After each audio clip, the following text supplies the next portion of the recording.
Oh, baby.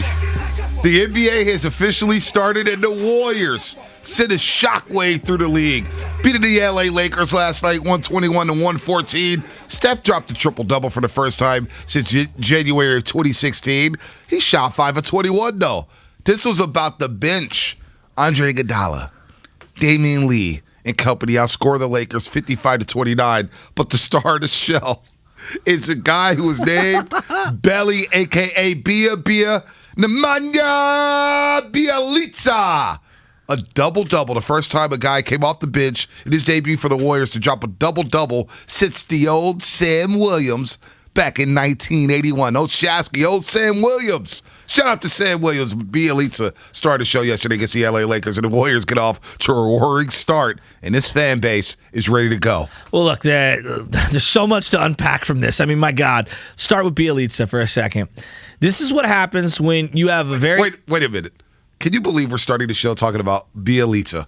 There's Steph Curry, there's Draymond Green, there's Jordan Poole, and we're opening the show talking Anthony Davis, Russell Westbrook, Carmelo Anthony, Frank Vogel, Steve Kerr, Klay Thompson on the bench, Wiseman, Jordan Poole. Damian Lee, Kent Bazemore, Bonus Bays, and we're starting the show off after the season opener talking Bjelica on the morning roast. This is amazing. 15 years ago, his game just doesn't fit into what the NBA is trying to do, right?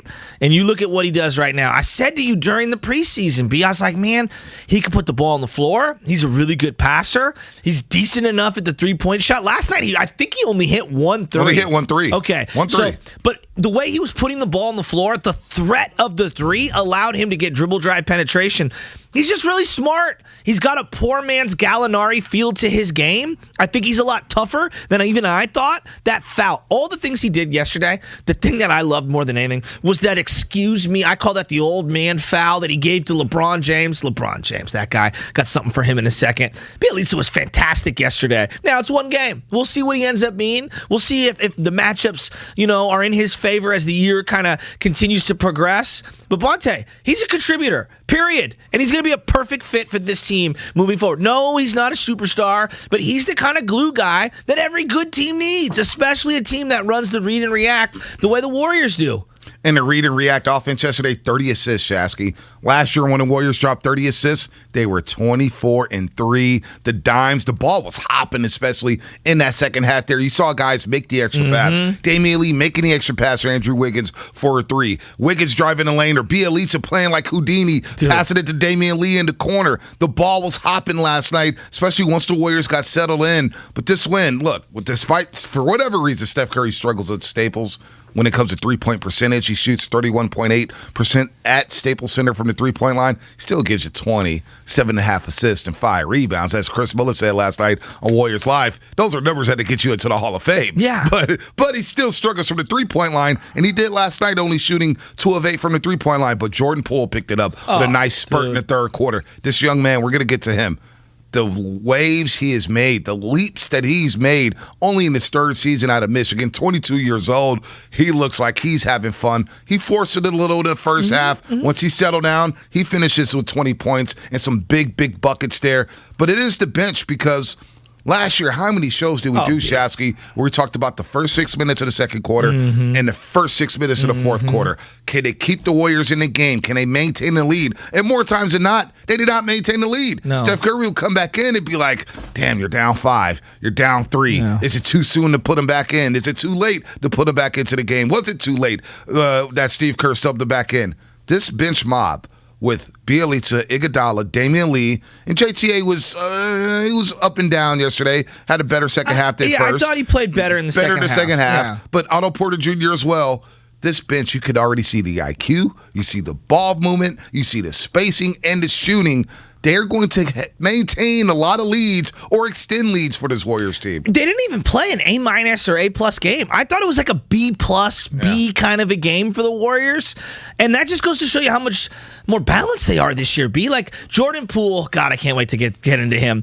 But, like, forget Jordan Poole for a second. You brought up the second unit as a whole. Yep. When Steph Curry checked in, what were they up? 3? Yep. 4? What a difference that makes. What a difference. As opposed to down 1, down 2, and you're chasing. That's what I'm saying. It's a total different thing. I mean, I looked up in the second quarter, at the beginning of the second quarter, and I said to myself, how are they only down 2 points right now? They could not have played a worse first quarter. No, you're right. I mean, they were giving up buckets at the rim. They weren't rebounding in the first quarter. It felt like they were fouling. Wiggins goes out with 2 quick ones. Draymond got a couple of quick ones. And he got some questionable fouls. Those are the one late whistle. LeBron is berating officials the entire game. Not only that, but Anthony Davis hits a fadeaway. They both fall to the ground. It's a no call. Ball clanks off the rim. Warriors got to rebound. Boop, boop, boop, boop. Say, come on, that's a late whistle. But, hey, it is what it is. It's Hollywood, right? I mean, look, this is a Warriors show. Believe me, it's a Warriors show. I love how old the Lakers are. They are so overrated. And talk about a contrast in styles. You're watching DeAndre Jordan, Dwight Howard, LeBron James, Anthony Davis, 0 perimeter studs. Man. 0. They've got nothing but big men. The Warriors have 0 big men, at least in the traditional fashion. Yep. Looney's not a traditional big man. He's just kind of an undersized, modern 5, but he's not really by body type. He can't really shoot, but he's smart. Bielitsa is like a stretch 5? Stretch 5, 6'9". Yeah. And he looks like he's in phenomenal shape. He does. Phenomenal shape. I did not know but he they could had pass. nobody to guard our I'm not going to lie. guys. I didn't watch a lot of Bielitsa with the Sacramento Kings. Who did? And then when I saw him in Miami, he got traded to Miami. He made his debut for the Heat against the Golden State Warriors last year. And I was like, this guy's out of shape. He's out of shape, Bielitsa. What's his deal? And you see our boys D-Lo and KC up in Sacramento, 13-20. I don't blame him. ESPN, they're like, Bielitsa, he's a bum. He quit on us. Well, he ain't quitting on the Warriors. He looks rejuvenated with the Golden State Warriors. Bonte, fit does matter. Fit matters. And the Lakers don't have good fits. No, they don't. And this goes back to, look, in a vacuum, I like Eric Paschall. I'm just using him as an example. Yeah. I don't think he fits this team at all. No. And I think it was a great move to get off of Eric Paschall for this team. Bielitsa. Does Bielitsa work on the Lakers? I don't Probably think not. so. Probably the ball not. wouldn't be in his hands. Like, LeBron likes to get those staggered minutes because he likes to come out in the first quarter, come back in the second quarter. So I don't know.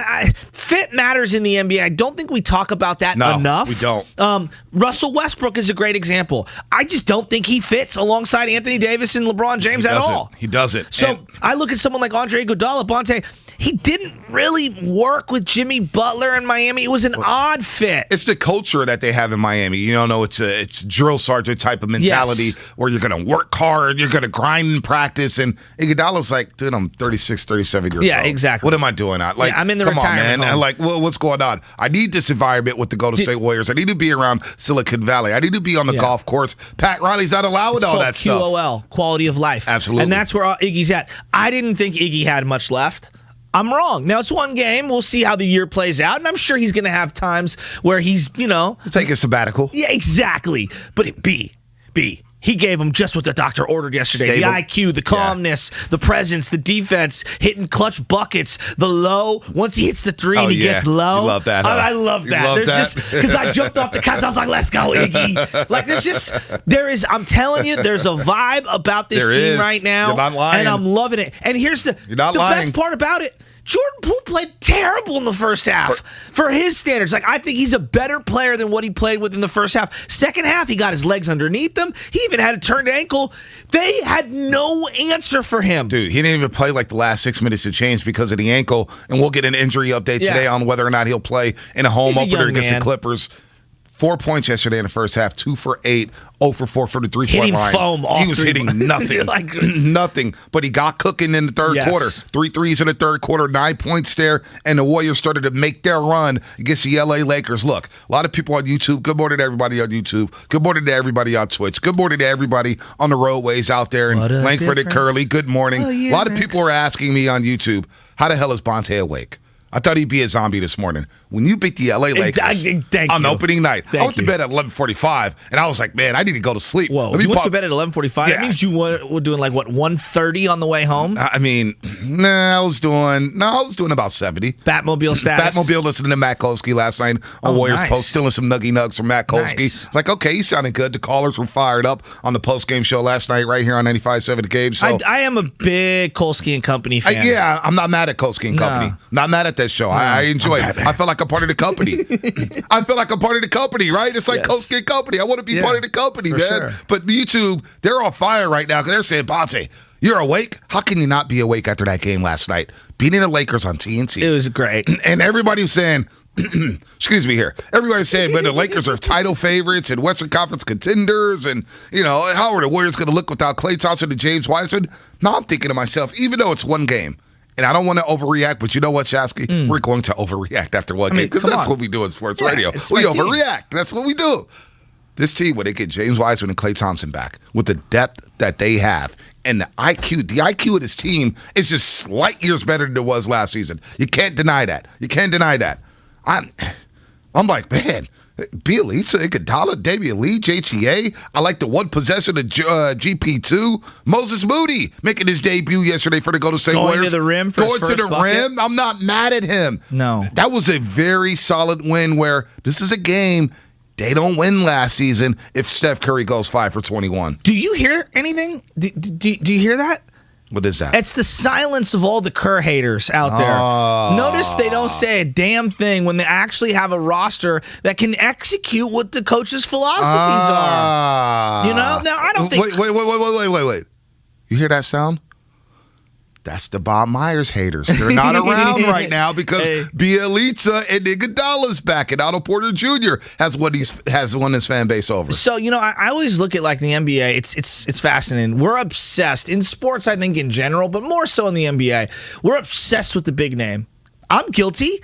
I always love the big name. Oh, the big name trade. James Harden's available. Ben Simmons is available. Damian Lillard's available. Like we just do this rat-a-tat-tat.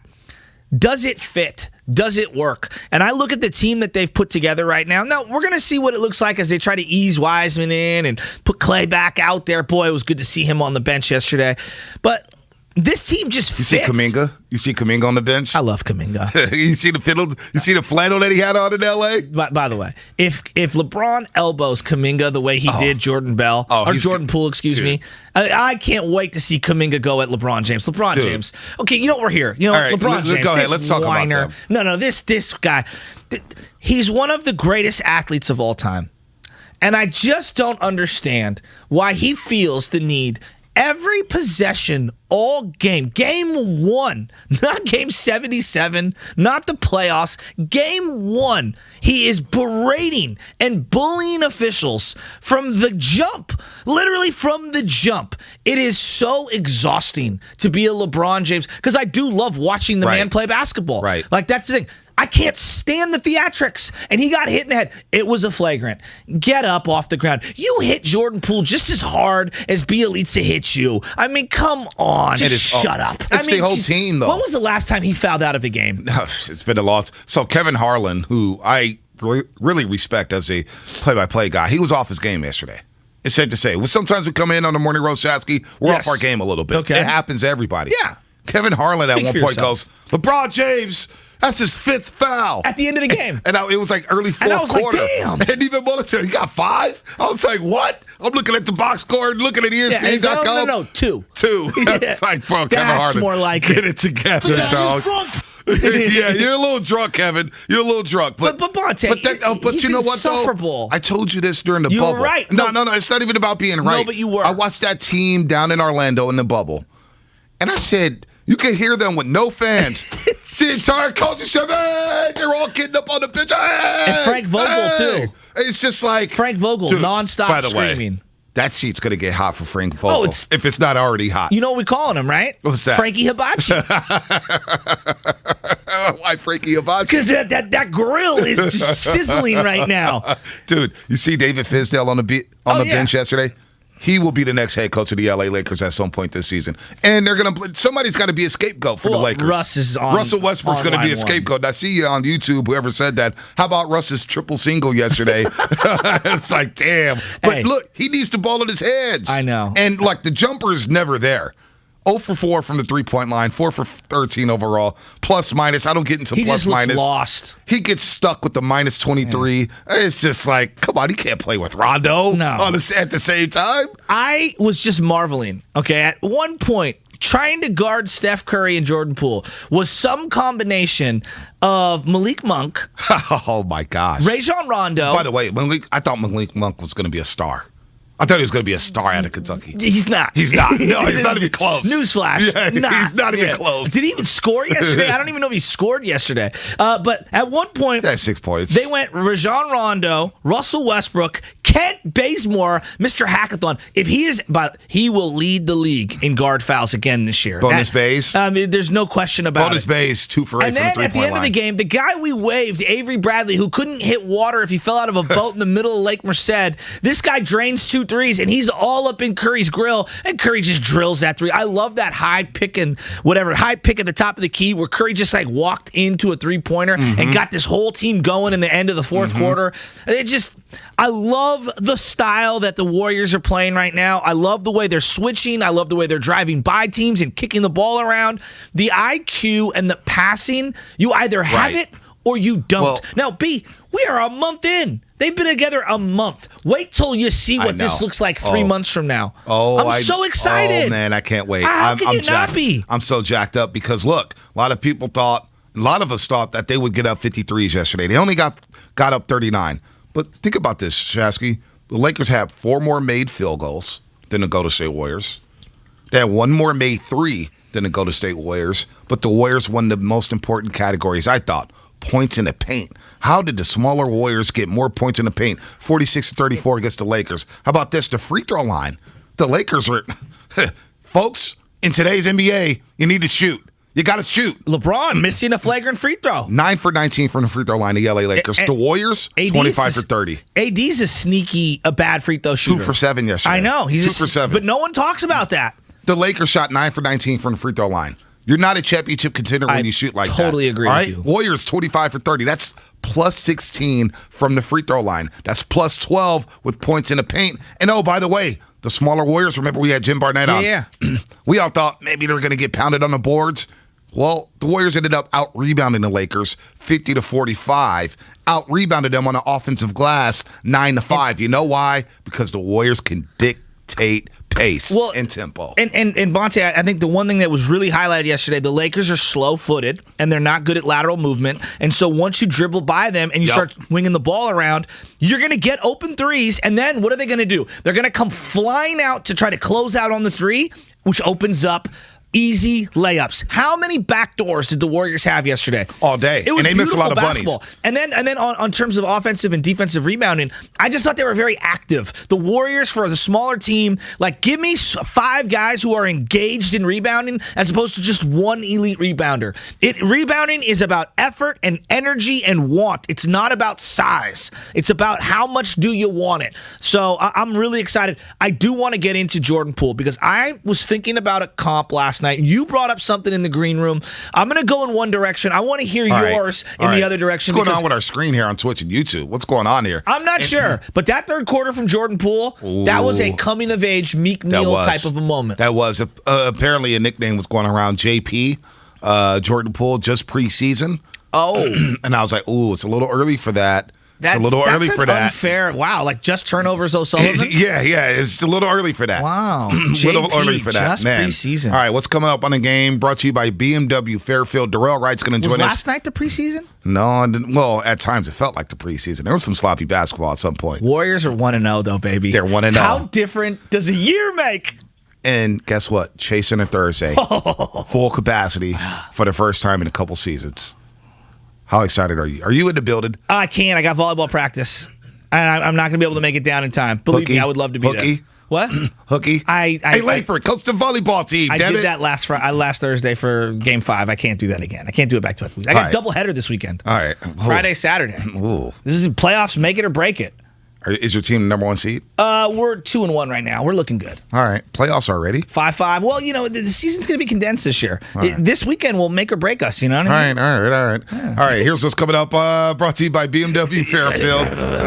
Shout out to Susan Irish. Now open in the Fairfield Auto Mall. They provide a luxurious, all-encompassing experience to address all of your BMW needs. Visit BMWFairfield.com today to book your visit. That's BMWFairfield.com. It's time for Jerry Rice Unplugged.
He's not ready for that stage of his career just yet. How about that? The violation on the Lakers. He pump faked the free throw. He pump faked it. He loses possession. I'm not sure I've seen that from Meeks for a long time. Oh, my goodness.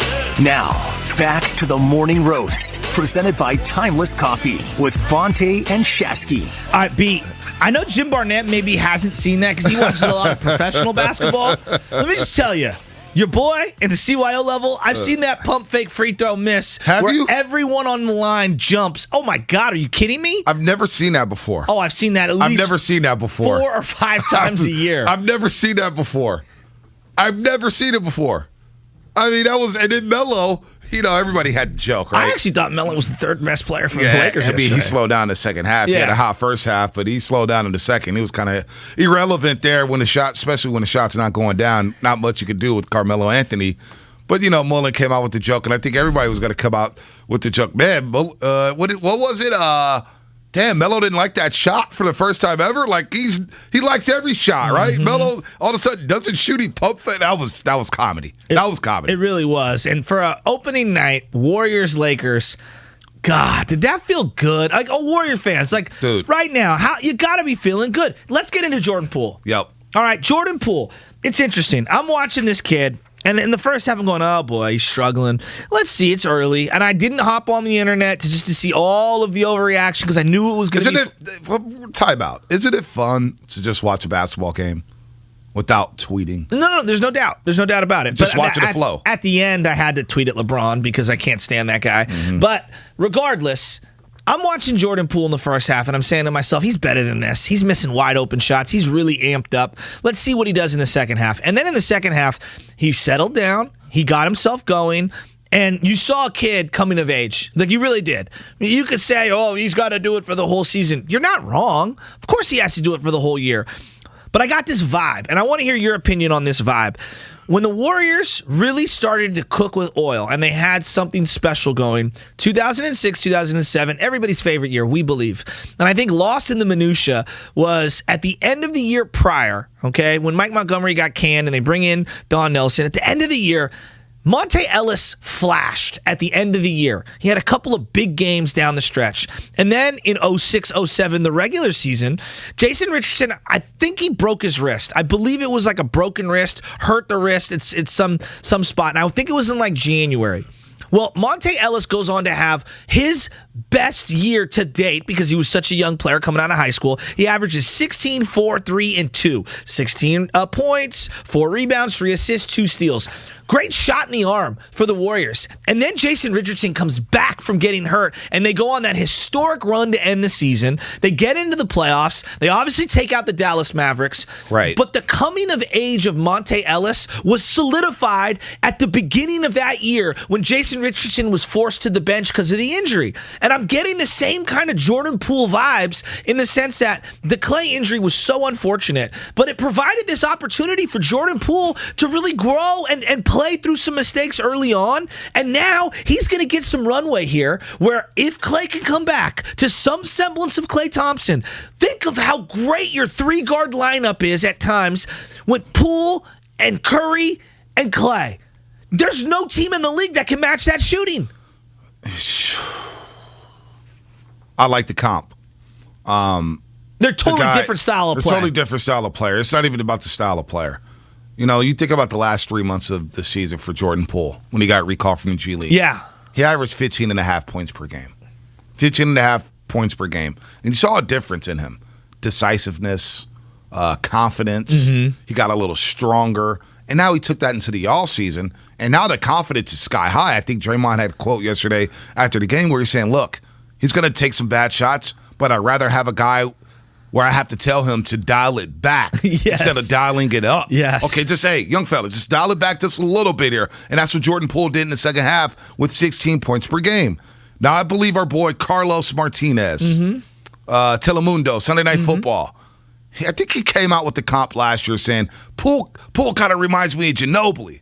And I was like, yo, pump the brakes, dude. Well, Ginobili's a Hall of Famer. He's a Hall of Famer. It's tough. But you know what? When I watched that game last night, it crossed my mind. And I said, when Klay gets back, he's going to be starting at the 2-guard spot. And Jordan Poole's going to come off the bench. He has an ability. I'm not saying he's Ginobili. I'm not saying he plays like Ginobili. But he can have a Ginobili-like impact off the bench for this Warriors basketball team. Mm-hmm. He makes acrobatic shots. He can hit the 3. He gets hot. He's finishing at the rim. He's a playmaker. And when he starts playing with Iguodala in that second unit and Andrew Wiggins and Bielitsa, it's a good point. This guy is a player. And he is a factor, so it just shows you that you can develop talent. And the fact that Bob Myers took him in the first round, a lot of people are like, man, you could have took Keldon Johnson, and man, you could have took this guy. Jordan Poole looks like a keeper. Jordan Poole looks like a player that you could build around for the future with guys like Kuminga and guys like Wiseman and guys like Moses Moody. Jordan Poole, his development shows that, hey, you know what? Maybe the staff does know what they're doing. Maybe Bob Myers does know what he's doing here. So it's a revelation to have Jordan Poole score 16 second-half points yesterday and really start to cook. Now, you hope the ankle's okay. You hope the ankle's okay because they need him against the LA Clippers. He's a young guy. He's a young dude. He's a young guy. He'll bounce back. The Ginobili comp, the more I think about it, because you're throwing me off guard with that one. He is very unorthodox, Ginobili and Poole, in terms of how they dribble, their cadence, and how they kind of like knife in and out. Hesitations, dribbles, ball handling. So I guess where I'm going at with this, and you kind of alluded to this, 2019 and 2020, that season, the COVID year, it sucked. Steph hurts his hand. He plays like 5 games. Klay Thompson is out for the whole year. Draymond admitted basically that, he didn't try as hard as he would have in other years. He was like, the Christmas game was the one, and if we don't win another game, then, it was a great game. He shut down Westbrook on Christmas Day. That was a great game. But he basically was like, you know what? That's the only win, and that's that. So, like, you saw it in real time, and people were losing their minds. And me and Covey and JD and you and different people that I would do shows with, it's like, and this was always the thing, I don't know if Jordan Poole's an NBA player, which was fair if you're watching in real time. But it's also fair to say, guys, young players take time, especially young players where, they're in that first year, he gets all of this runway to just kind of, you're a point guard. No, you're a shooting guard. Take any shot you want. You're the whole offense, but you also have to set up everything. It's a big, steep learning curve. Right. Last year, I thought was really difficult. Steph's the guy. Take a back seat.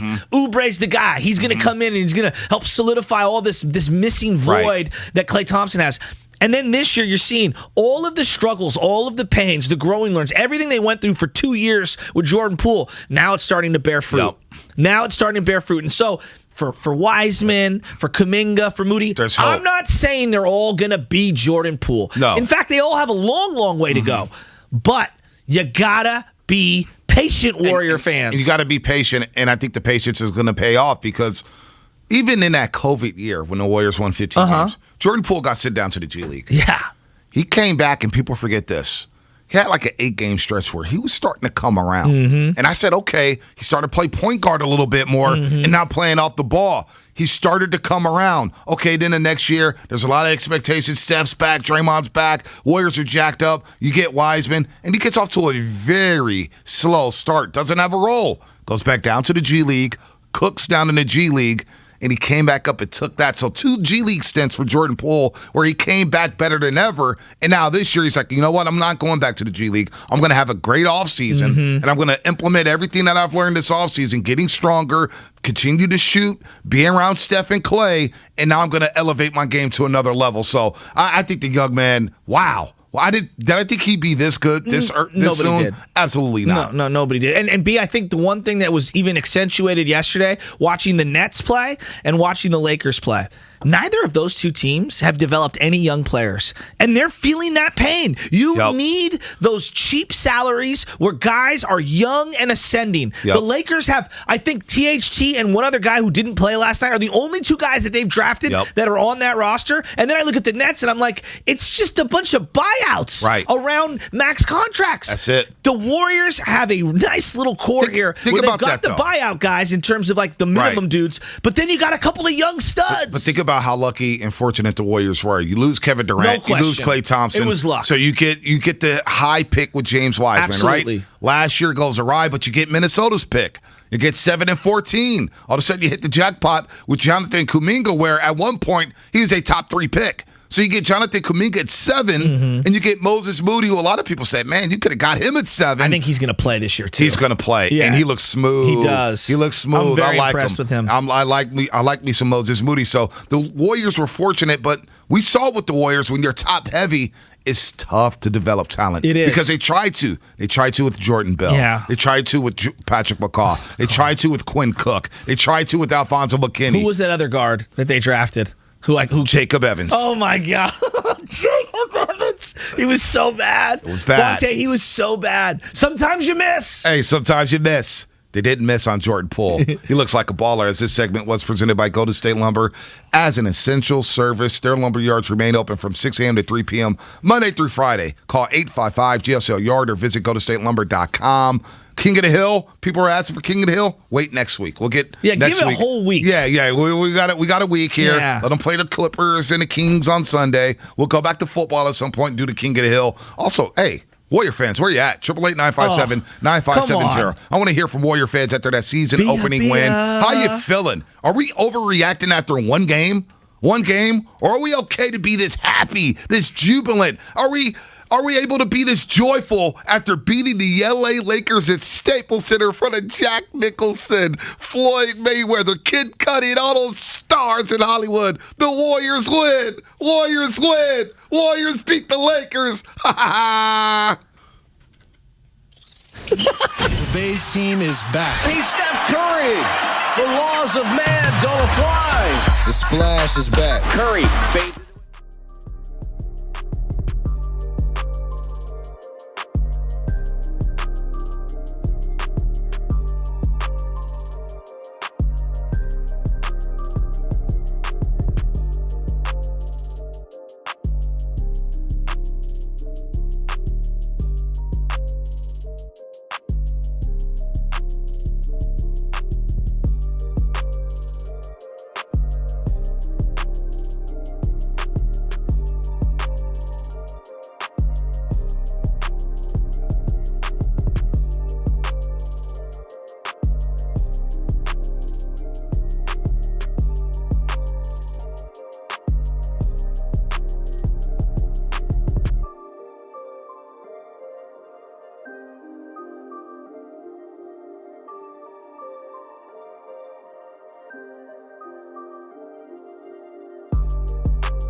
The new Nebula by Moen Quattro Showerhead offers 4 unique experiences to choose from, designed to soothe, clarify, relieve, and cleanse.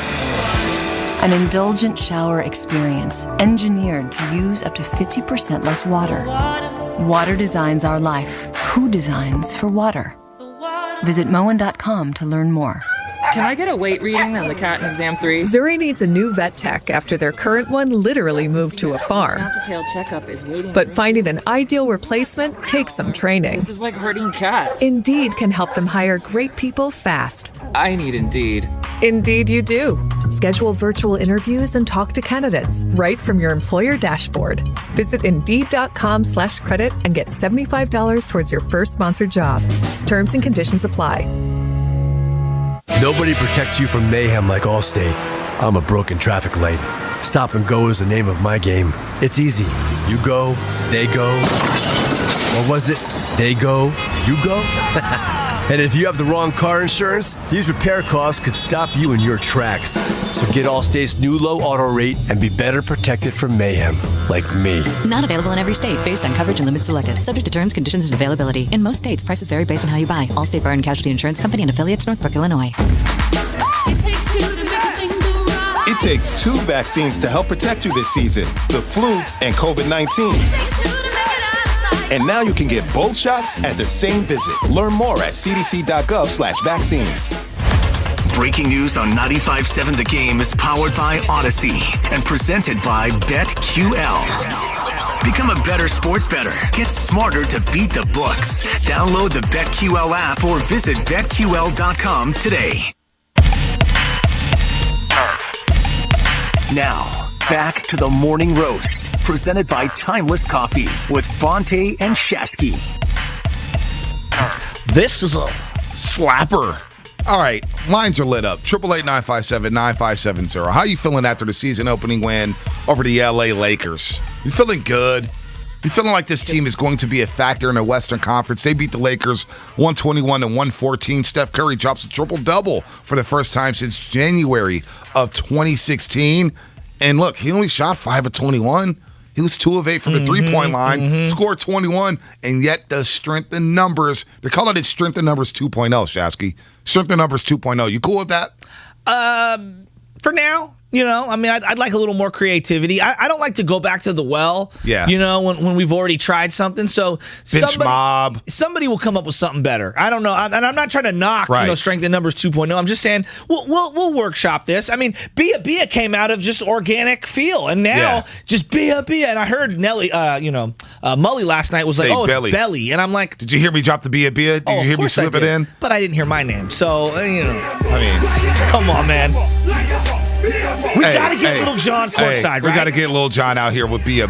All day. Bia is a thing. It is. When I saw Twitter last night at the end of the game, and I just retweeted everything. Me too. Like, I was just like, Bia is a thing. Instagram. I'm getting hit up on Instagram about Bia. And I'm like, Shasky, you're a wizard. You're a wizard. So I went back to that day when they signed Bielitsa, and it was you and me. And our boy, who we both follow on Twitter, NTD. 69. I got to find out what your real name is. So NTD 69 is one of a kind. It really is. It's like Tekashi 6x9. The name is so unique, I can't forget it. And he tweets at everything. He does. We get tagged in everything. Every Warriors comment. Yeah, he's looking for validation. He loves us. So I went back to the video, the Bielitsa, the day that we came up with Bia, and I remember he hits us up, and he's like, we got him.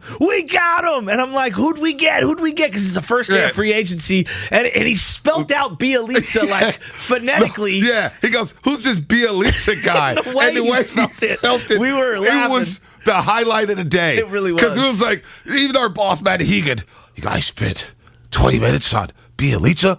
Nobody even knows who he is. Well, you know what, boss? I don't even know who he is, but we got Bielitsa, and it looks like Bob Myers' company knows what the hell they're doing. He's kind of like this is okay.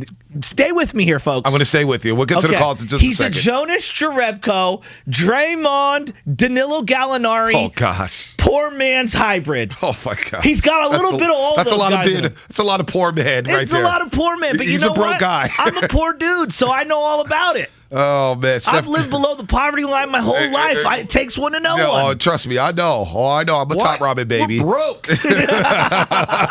Steph Curry, by the way, dropped a triple-double yesterday, as I just mentioned. It's only the second triple-double in a season opener in franchise history. Wow. Joining Andy Phillip way back on November 1st. 1952 in a Philadelphia Warriors overtime win over the Syracuse Nationals. I would have thought it was AC Law, to be honest with you. You got to go back to 1952, dog. Seriously. Does Greg Polshasky know about that? 52. Were they here in 52? They were in Philadelphia. Yeah, I don't think they came here. So one more thing. Lakers. God, is there anything more satisfying than watching LeBron and the Lakers? Those two iconic brands and their fan bases. Over under on when they break up that team. Oh, is it January? Is it February? Or how soon, I should say? LeBron and the Supremes? Yeah, dude. I mean, come on. You know he got that ET finger. He's pointing at everybody this morning. Hey, Lakers suck. Hey, is LeBron going to send Russell Westbrook from his hometown? He's going to trade him away from L.A.? Oh, man. I don't even blame Russ. Like, LeBron, that was a horrible trade. But this is when LeBron, the GM, goes wrong. He does this at every stop, and usually he hits the parachute button and flies out of town. But no, not this time, dude. You're stuck with this. You're stuck. This segment is presented by Go to State Lumber as an essential service. Their lumber yards remain open from 6 a.m. to 3 p.m. Monday through Friday. Call 855-GSL-YARD or visit GoToStateLumber.com. Hey, look, Warrior fans are up bright and early. Good morning to everybody out there. Let's get to these lines here. Warrior fans, what's happening? Patrick in San Ramon, what's happening? You're on the roast, baby. Patrick, are we overreacting? Are we too happy about this win? Are we overreacting? Gentlemen, this is the greatest day of the year for me. First off, I want to just say, I'm a Raiders fan, and it's been great to see the turnaround after all that. This is so much more exciting because not only did we get a win on opening night, not only did Steph Curry drop a triple-double, not only did our man Jordan Poole validate what everybody's been saying since he came back from the G League and all preseason, but we did it against the bum Lakers on opening night when everybody said we're the underdog, when everybody's not giving Steph Curry his flowers. Gentlemen, I am fired up this morning. I am so excited about this season. But one thing before I go, I want to just kind of touch a minute on Jordan Poole. We've been talking about it on the radio every day. When is he going to come out? Is it going to be consistent? Well, since the end of last year, the gentleman has been nothing but consistent, and it looks like he's arrived. Opening night, you know how you know he's arrived is because the Lakers are doubling him. They're smashing him between screens. They're pushing him, falling after the layups. He's hitting everything, 3-level scorer. When the other team game plans for a year 3 player, when you still have Steph Curry and Draymond on the floor, that's how you know you've made it. So, gentlemen, my hat's off to Jordan Poole. I am so excited for this season, and I hope you guys have a fantastic day on the radio. You too, Patrick. Thank you very much for the phone call, man. We appreciate it. Jordan Poole yesterday in the second half. He only played 12 minutes and 50 seconds. Came up with the ankle injury. We'll get an update on that a little bit later today when the Warriors come back up. They probably flew back last night. Could fly back this morning. I'm not sure yet, but they'll be back playing the Clippers tomorrow in their home opener. Jordan Poole, 12 minutes, 50 seconds. 6 for 10 from the floor. 16 points. 4 for 7. Defensively, I thought he tried yesterday on defense. All I need you to do, Jordan Poole, on defense is play hard. Play hard on defense. He'll figure it out. I'm not saying be a lockdown defender. Was Steph Curry ever a lockdown defender? No, but he tries hard and he knows how to move his feet and he understands defensive principles. Jordan Poole will get there. The offensive explosion, though, in that third quarter was so needed. And at the end of the third quarter, you look up, Shasky, like the first quarter, saying, Warriors are down 2? And Mullen and Darrell kept saying it midway through the second quarter. Oh, Warriors going to win this game. Warriors going to win this game. Warriors going to win this game. It's just a matter of time for the switch flips. They looked like they were in such better shape. Even though both teams were sucking wind in the end of the second quarter, you could tell conditioning is going to be a work in progress. But they didn't hit anything. They were getting open looks. And what I liked about the second half was obviously knocking down shots matters. But they were getting to the rim as well. They were not just settling for bombing from 3. I thought within the fabric of the offense, the ball was moving around, and they were just getting good looks. And that's really what it's all about, is getting good looks. Great looks. Conversely, they just look way more athletic on defense, way more pass happy in a good way on offense. To see Draymond Green attack the cup multiple times, that was good. I'd still like to see him shoot a little more. Yeah, he didn't attempt 1 3-pointer in the second half. I think he only attempted 1 3 all in all, he's 2 for 5 from the floor. That's okay. And all B, right. look, at some point, the lack of size is going to get to them. Like that is going to be a problem. I'm watching the Bucks play, and again, they're in the Eastern Conference, but that's a team. Physical. If you cannot defend the rim and you cannot defend the paint, good luck. Like you're going to have a really tough time against them, and every team in the league will. But they're not perfect. But in terms of an opening night against the Lakers, against LeBron, look, rain has happened this week, and there's something about when I wake up in the morning, and there's that fresh air after that first good rain for a long, long time, and you kind of just smell it. Smells good, doesn't right? it? The air is like crisper. You know what I mean? And it's gonna rain for the next week. But today, this morning when I wake up, it's not raining yet, and everything tastes better. The coffee tastes a little more bold, and just there's a little pep in your step. And then you're like, LeBron lost. And I keep going back to this. You were in a hole last year, 0-2 to start the season. And it felt like you were chasing all year long. And look, the first win came against Chicago when Damian Lee hits the game winner at the top of the key. One. Yeah, you could have been 0-3 easily 0-3. So doesn't it feel good today? Like, okay, we knocked out the Lakers. We got the Clippers coming up. And we'll get to them tomorrow. We'll get to them, and we got time to get to them. But, like, you just feel like, wow, we're ahead of schedule. And it felt like last year they never could get ahead of schedule. They were always chasing. So for one night, it just feels really good. It felt like 2 or 3 wins. They can get greedy here this week. They can get greedy. Clippers come to town tomorrow for their. That'll be the Clippers' first game of the season. That'll be the home opener for the Warriors. You don't think Chase Center's going to be live for this one? And I saw those numbers on your postgame show for the Clippers with Kawhi and without Kawhi. And they're 11-9 without Kawhi Leonard. And they got Eric Bledsoe, I believe, starting at the 2-guard spot. Good luck with that, as Shasky would say. Best part is no Pat Bev. You know what? Pat Bev was well liked in that locker room too. I got a buddy who works with the Clippers. He's like, they're gonna miss Pat Bev this season, no doubt about it. They will miss Pat Bev. He's a lot of things.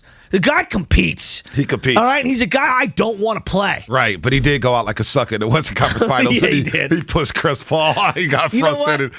Whatever. That had a lot of me in there. If I know I'm going to lose, I'm going to give you a what for on my way out the door. By the way, Steph Curry, head-to-head with LeBron James, 40 games. Steph Curry's won 23. LeBron James has won 17. And that includes postseason? It includes in the postseason, Steph Curry's won 15 games against LeBron. LeBron's 7-15 against Curry in the playoffs. Curry's had the better team. Yeah, well, that's coming there. That's coming. The Jordan Poole emergence, I'm not as surprised in terms of like him being good this year because of the last 6 minutes of both the Memphis game and the Laker game. I go back to these crucial moments that happen in these closeout scenarios. Some guys want it and some guys don't. Yep. He wanted it, and he looked like one of the only other playmakers outside of Curry who wanted the rock. And I was like, man, if he could just carry this, and it's hard, but if he could just carry this over throughout the summer and into the new year, boy, what a tremendous leap this guy can make. And you and I saw him at Summer League, and to see him as one of the senior guys on that bench. Team, that meant a lot. It really did. It meant a lot. And I think he earned his stripes through all of the hardships, and nothing's been given to him. This is not a coincidence, what we're seeing. No, it's not at all. We'll get back to the calls in just a second here. Don't forget to download the Odyssey app. Go to the homepage and look for the exclusive stations tab. There is something for everyone. The new Odyssey exclusive station on the Odyssey app, brought to you in part by Macy's, Geico, and Coke Zero Sugar. You are listening to 95.7 The Game, KGMZ FM in HD1 San Francisco, and Odyssey Station. It's Joe Shasky the Butcher, Bonte Hill. Langford's in the house alongside John Curley, producing this bad boy. Warriors win their season opener against the LA Lakers 121-114. We'll talk about it with Darrell Wright at 8 o'clock. And then we'll get Cousin Nick on the show. He was at Staples. And I want to get, what was Cousin Nick's predictions with the Golden State Warriors this season? Go ahead, Shasky. Well, that'd be 8:30, by the way. I was not liking the Kelly Oubre acquisition last year, but I love the fact that he's not here this year to be condescending to me in post-game interviews. Oh, man. Let's go to Ryan. Cousin Nick at 8:30. Nick Friedel, of course, at ESPN. Ryan at Alameda. What's happening? You're on the morning roast here on 95.7 The Game. Yo, hey, I just got to say I'm feeling good after last night. The Warriors are looking strong, tough, cohesive, energetic. They wouldn't go away, even with some pretty big deficits. It was almost like watching a football game when you got a good running game going. You're like, we're staying in this, and in the fourth quarter, those guys are going to get tired, and sure enough, that's when things started to flip around. Last thing I got to say is I'm a big Giants fan. It's been like 13 days since we got eliminated, and yesterday's win against the LA Lakers is helping my recovery process, boys. All right, y'all have a good morning. It was a great shower. You know what?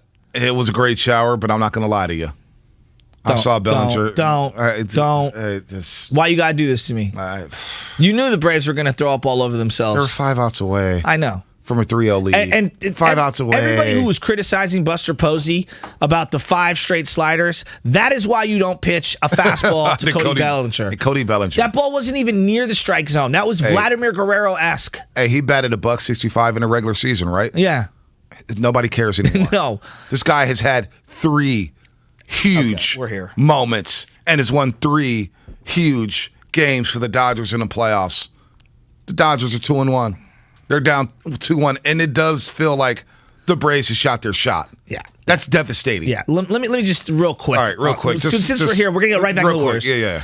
Jesse Chavez is closing in the most crucial game 3. Like, what are you doing, Braves? That wasn't on 38 years old. He's played on 7,000 teams. That wasn't on Jesse Chavez. No, I'm not saying it's on him. That's on the organization. You got nothing better than Jesse Chavez. No, Jesse Chavez was mop-up duty, man. That was mop-up duty. It was 5-5.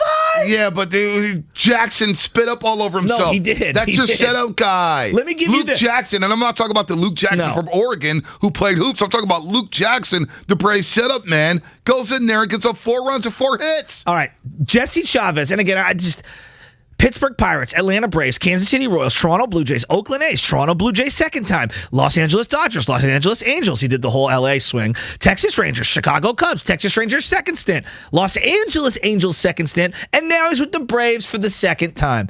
Are you kidding? This is the best we can do?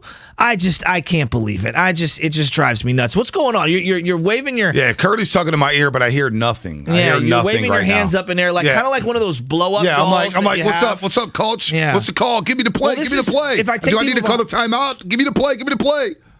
Langford? Just double checking. You hear the legal? You hit the legal here? Yeah, I hit the legal. Good. Just double checking. Is that really what Curly was saying? Curly, hey, wait. So we have to hit the legal at the top of the hour for the audience that's out there. And people they know that. The 510 sometimes on the text line says, "Hey, Bonte, legal station identification." So I do it. I did it right after the Odyssey read.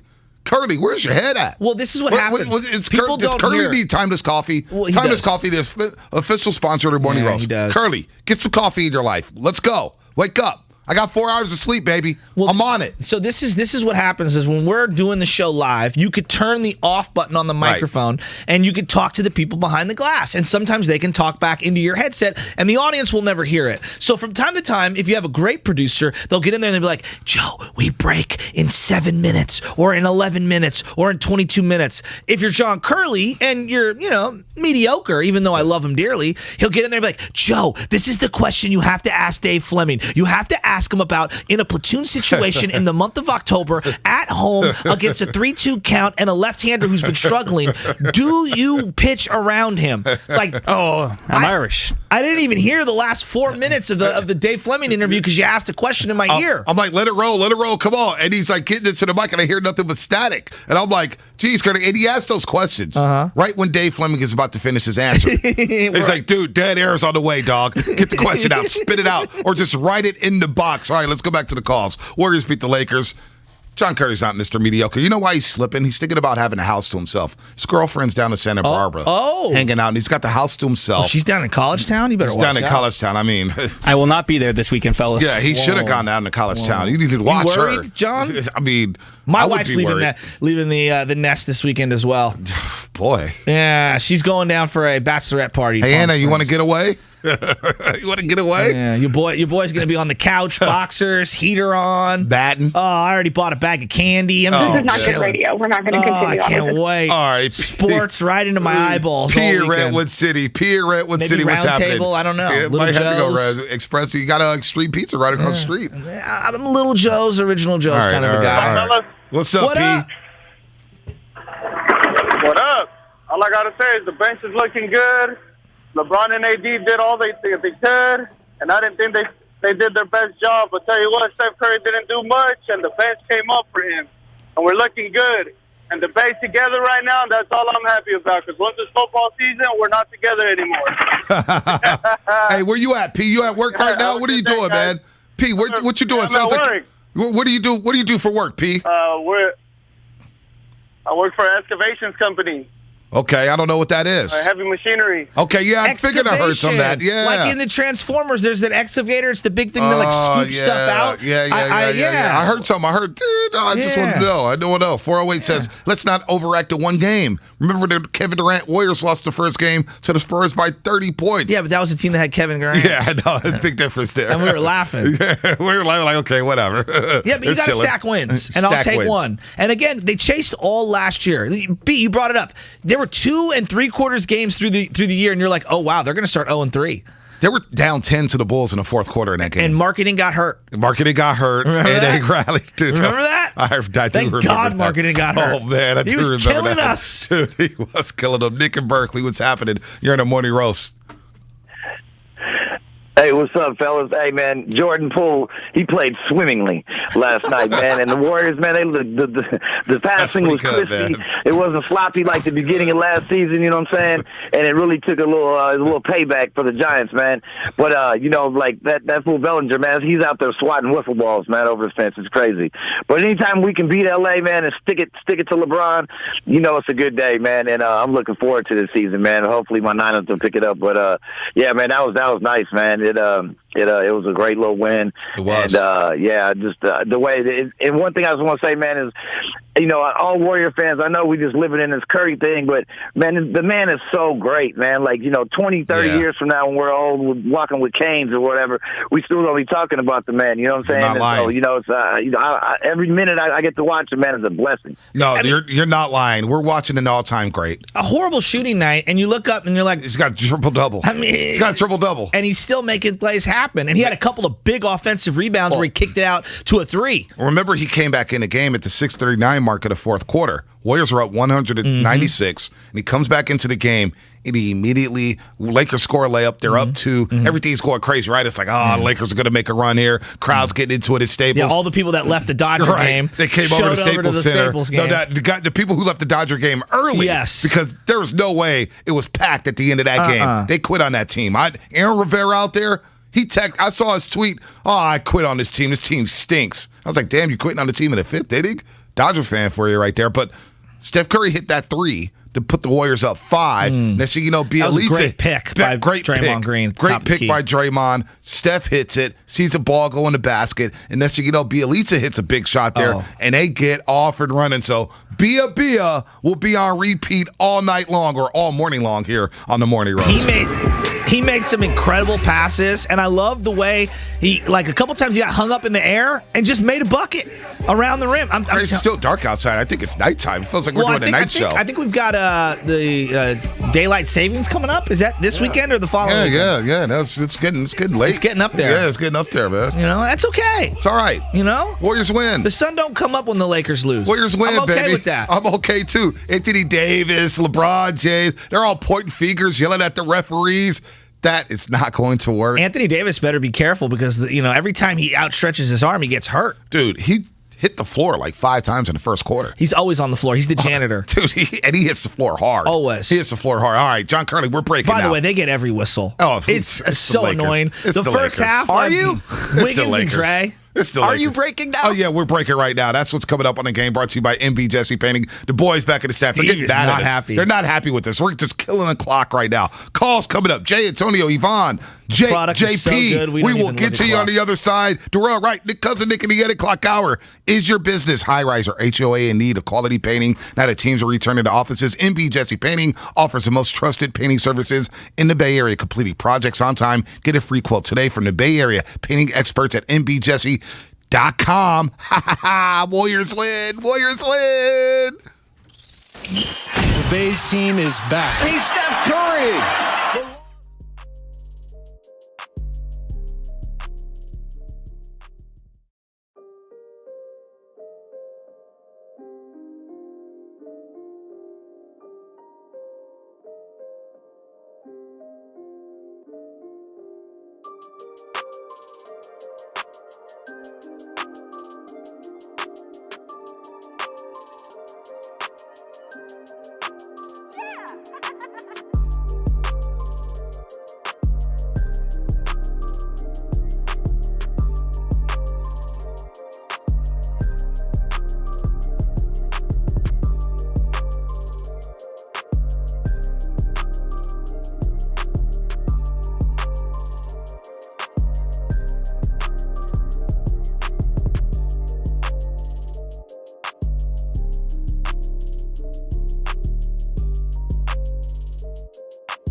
Iguodala with a catch in the inbounds. Dribble handoff to Poole. Poole fakes. Back to Andre. He blasts down the lane. Goes up over LeBron. Put his back to the basket and flipped it up over his head. 96-90. What a move by Andre. Beautiful finish with the left hand. And now an offensive foul as Andre hustles back and Howard threw him away. Now, back to the Morning Roast, presented by Timeless Coffee with Bonte and Shasky. B, we make so much of the Warriors roster and people losing their minds over the 15th spot on the Warriors. Just for a second, Warrior fans, look across the court. Look at what the Lakers were playing heavy minutes last night. DeAndre Jordan's carcass, Dwight Howard's soul. They started DeAndre Jordan. Rajon Rondo, Malik Monk. Okay, Russell Westbrook making max money. They brought Avery Bradley in off the street after the Warriors cut him. It came off cold. He came in cold in the fourth quarter, hits a couple threes. Carmelo Anthony. Oh, God. Anthony Davis, LeBron James. Am I missing someone? Did they play anyone else? Oh, they started Kent Bazemore. Oh, that's right, Bazemore. Bonus Baze. God bless him. Bonus Baze played 30 minutes yesterday, 3 for 9, 2 for 8 from the three-point line. And he only committed 4 fouls. Yeah, but he had 17 hands up where he argued at the referees. I know. Dude, the Lakers are a mess. Hey, and I love it. So bad. It's so bad. I said to you in the middle of the game, I texted, I was like, look, forget the Warriors for just a second. This roster's weird. But we both agreed that the Russell Westbrook trade was bad. Wasn't the move for them. No. Actually, Buddy Hield fits better with the LA Lakers. Schroeder. You could be whatever. Okay. I mean, the guy who lost out on a lot of money. The Warriors than Russ will ever be. And he checks Steph Curry really well. He did. Russell Westbrook does not fit with this team. By the way, 5-0. Sharks are 2-0, but no love? Oh, we got love for the Sharks. Did we build that segment? Maybe we didn't. I have a 1-minute breakdown after every Sharks game. Okay. I will give people their Sharks love. Sharks minute. 1 minute. I only get 1 minute. Sharks minute. I'm going to get in and I'm going to get out. Let me know if you have my music. Let's hit a penalty in hockey. 2-minute penalty? Yep. Yeah, you get a 1 minute penalty here. All right. 1 minute hockey Here talk. are all my hockey takes in 1 minute or less. All right, give it to me. Bada boom. Eklund, 19 years old, looks absolutely sweet. Aiden Hill, the goalie, 6'6". This guy is a beast between the pipes. He was the backup goalie for Arizona. I believe the Coyotes. Okay, yes, you're that's correct. the team. Yeah. And Dahlin, who scored not 1 but 2 goals yesterday, he's the son of Ulf Dahlin, the first ever Sharks father-son combination. Wow. This guy scored over 150 goals in the Swedish league. The Swedish league apparently is this unbelievable top-notch. league. Yeah, I heard that's it's out there. top-notch. And there's one other hot take that I have as we get down to the last 10 seconds of hockey talk here. There's no way Evander Kane can come back to this roster. Hey, they don't need Evander Kane. No, he just can't come back. You win 5-0. You don't need Evander Kane. He can't come back. Yeah, he can't come back. He can't come back. He's I done. love the mix of young and old guys on this team. Sharks hockey, baby. We're here to stay. Hey, and that's 1 minute of Sharks hockey. Beating the Montreal Canadiens 5-0. The Canadians made the Stanley Cup Finals last They year. were great last year. I believe they're winless right now. Hey, they are. And Winnipeg Jets, they beat them in the opener. Sharks 2-0 to start the seison. There's your Hockey Minute brought to you by Joe Shasky. Absolutely. And wait till you hear our boss ream me one in our meeting today. Talking Sharks hockey. I get in my car at 7:20. And you guys talking Sharks? I'm out. Yeah. Bye-bye. Speaking of hockey assists, last night, the way the Warriors moved the ball around, it was absolutely And you know what? amazing. Draymond had a lot of hockey assists last night. You got to give Draymond props. He realized that, man, I got Bielitsa, I have Iguodala, I have Jordan Poole, I have Andrew Wiggins, I have Damian Lee. I don't need to just wait on Steph Curry to come off the screen and wait 9 seconds at the top of the key. I can pass this baby around knowing that the ball is going to move. The Warriors last season, folks, when they dropped 30 assists in a game, they were 24-3. That's the magic number for the Golden State Warriors. Wow. 24-3 when they dropped 30 assists a game. Wow. Last night, the Warriors, 30 assists, led by Steph Curry with 10 assists. Draymond with 6. I mean, he had Andre. Bielitsa is a better passer than I thought. He had 4 assists. Told you, the guy's got a good feel for the game. Like his feel for where dribble, points. shoot, pass. And you know what he also understands? Spacing. If I take a hard dribble into the paint, watch the Lakers collapse, and I'll kick it back out. No doubt. 15 points, 11 rebounds, and per Warriors PR on Twitter. Bielitsa is the first player to post double-double off the bench in his Warriors debut since the old Sam Williams back on October 30th. 1981. Wow. Sam Williams, baby. He was an all-time legend, all-time great. We weren't born yet, But Sam Williams dropping double-doubles back in 81. Shout out to Sam Williams. Gonna have to talk to my dad about that one. Well, dude, you have to. Grandpa Sasky and Papa Sasky. Yeah. Download the Odyssey app and favorite 95.7 The Game to get breaking news updates as well as links to the top interviews. Peter King, who was on with DRK yesterday, and the best moments on the game, powered by DuckDuckGo. Privacy simplified. Also, Steph Curry dropping that triple-double last night. It's only the second triple-double in a season opener in franchise history.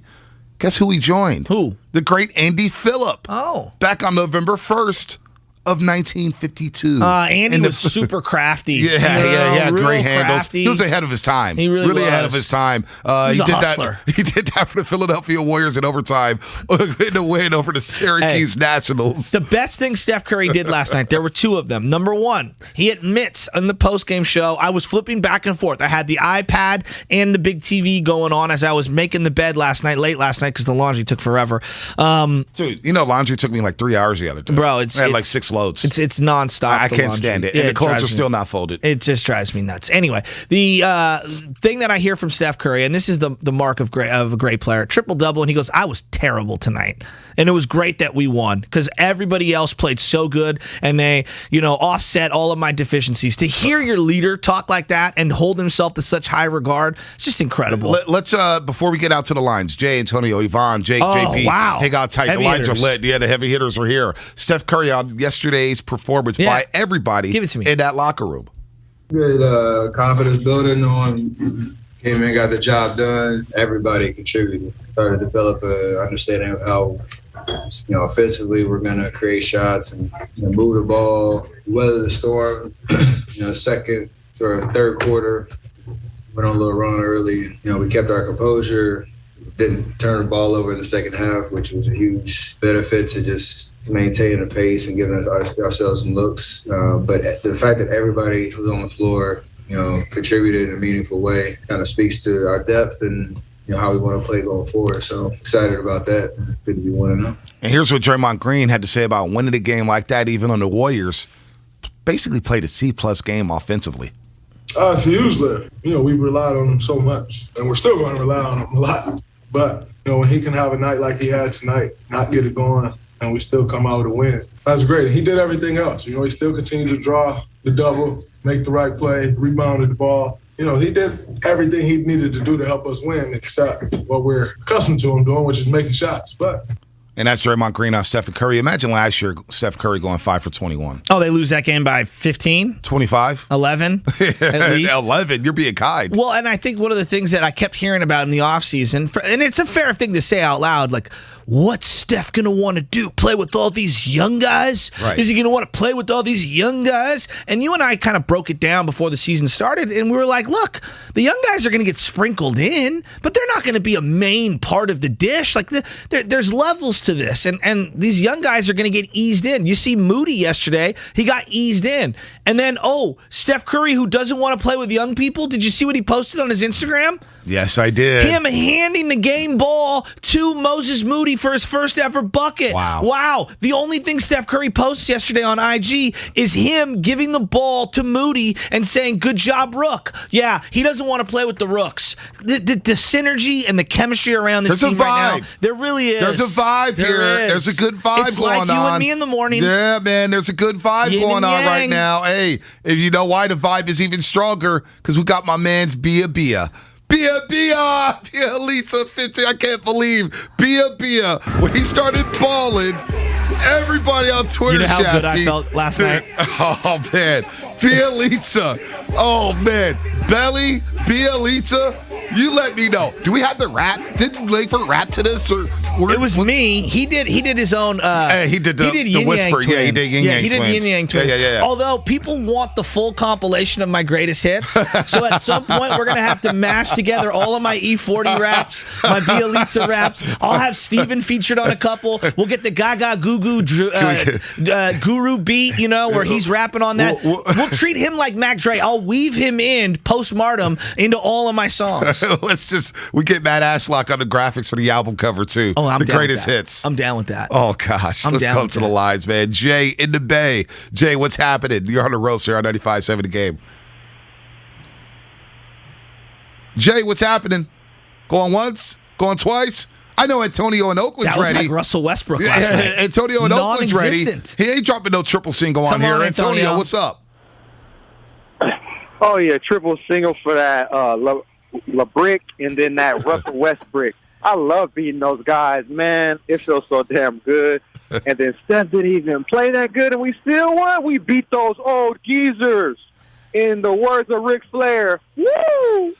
Hey, Antonio, good call there. And Jay in the Bay, call us back. He said we hung up on him. Jay in the Bay, call back. We got static, man. We went straight to you. It's okay. Call us back. It's all good. And you know, B, one of the things that was so evident last night, now get 7-game series, the playoffs, everything's officiated different, especially when it comes to LeBron. However many fouls the Warriors had in the first half, if that's a playoff game, there would have been twice as many, because that's just what LeBron and Anthony Davis get. They get every whistle. And then when they don't get whistles, they're crying. They're crying left and right. No, they're ready to throw an entire federal court at you because they want to sit you down and slap you with 8 different felonies. How ridiculous does Dwight Howard look? Oh, I mean, all right. So we were discussing this in the studio yesterday at NBC, and I haven't had a chance to talk to him about it.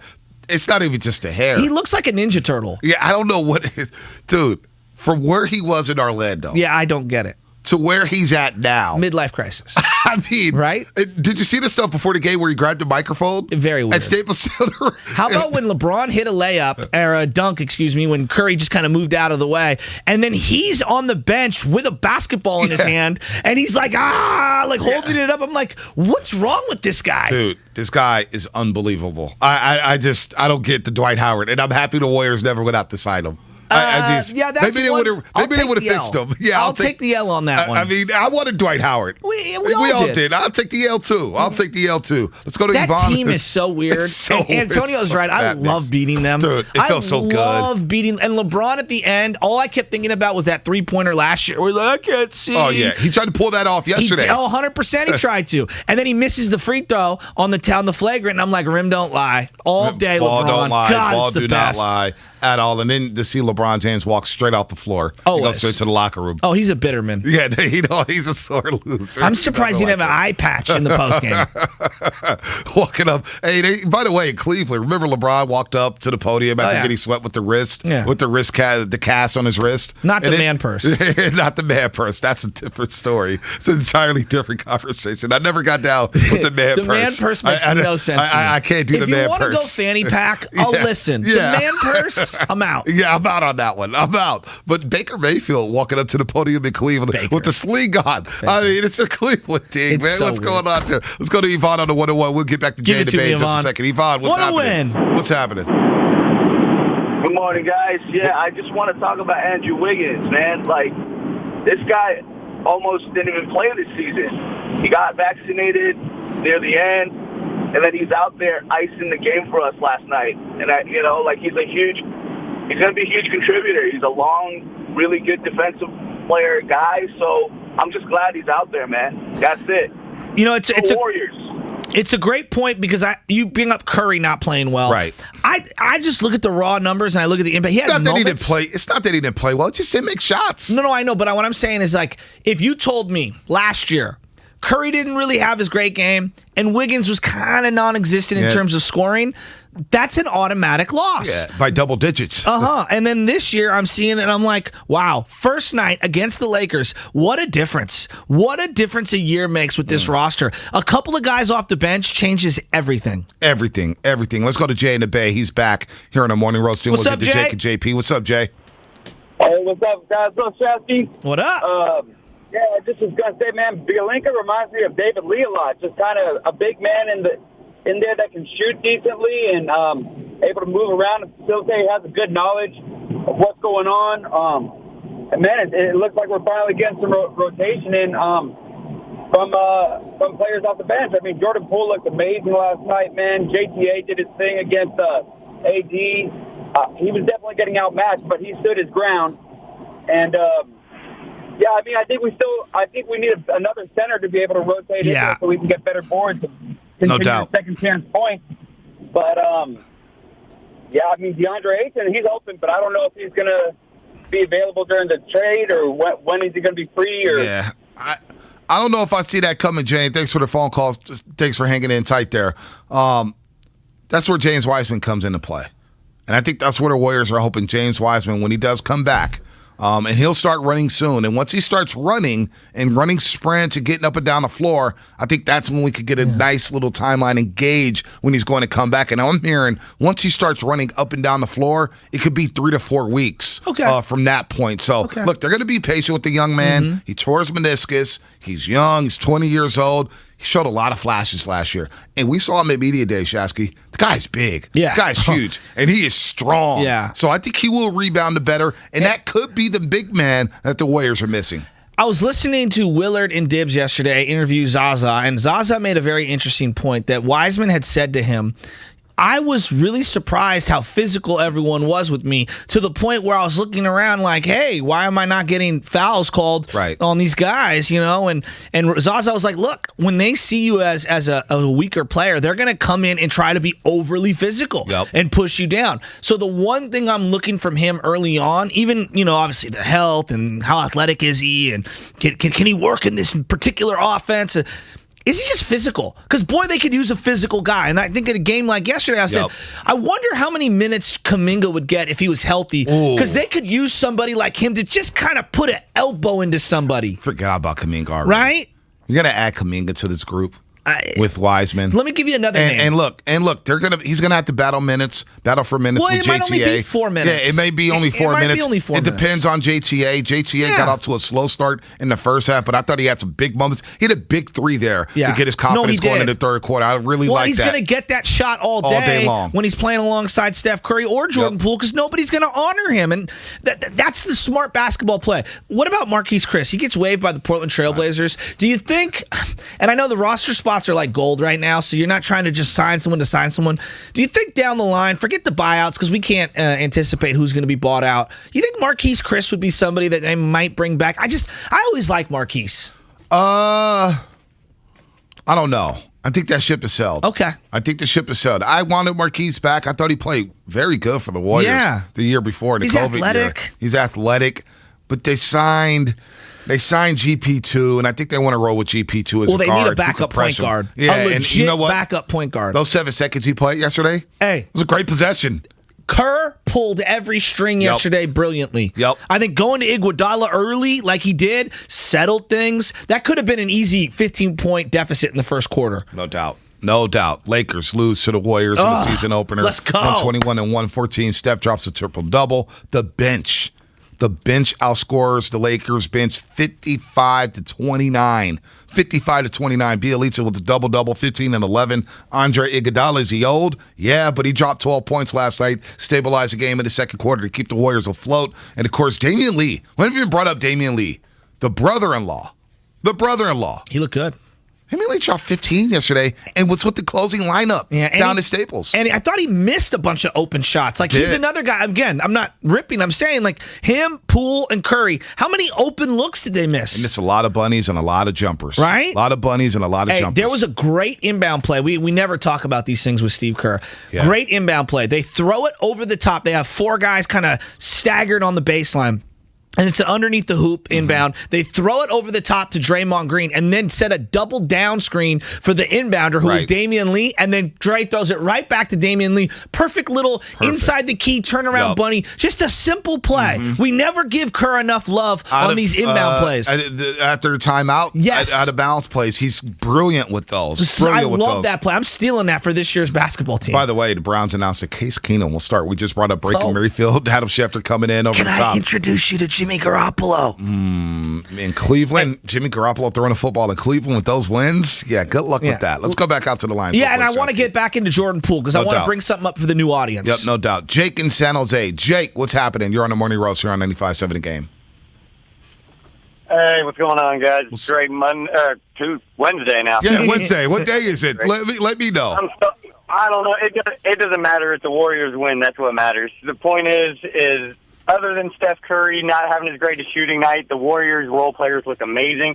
I keep hearing great talk about Bielitsa, so there's really no point in bringing up Bielitsa, but Iguodala putting up 12 in his game back, and what about nobody talking about Otto Porter Jr. and getting 2 steals? The guy didn't shoot a lot, but man, he played good defense. He's long. They got a lot of switchability out there, and just everything about the role players looks great, and I'm loving this team. I just can't wait to see them get James Wiseman back and have a real center out there. You guys have a good day. Yeah, Yeah, Looney. A lot of people want Looney to come off the bench, Shasky. I thought he was fine. Scored 7 points yesterday. I thought he was aggressive fine. offensively, 4 rebounds.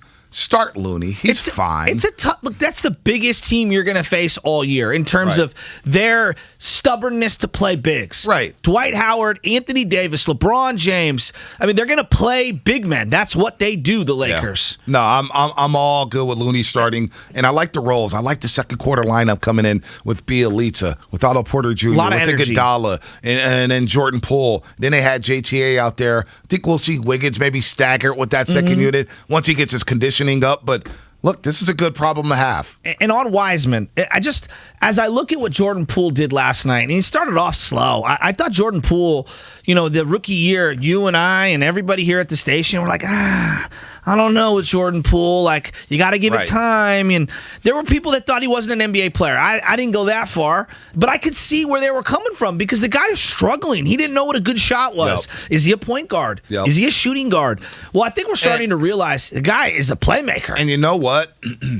With Jordan Poole, it was like he was taking warm-up shots like he arrived. Yes. He was taking shots like he was Steph Curry as a rookie. And it's like, yo.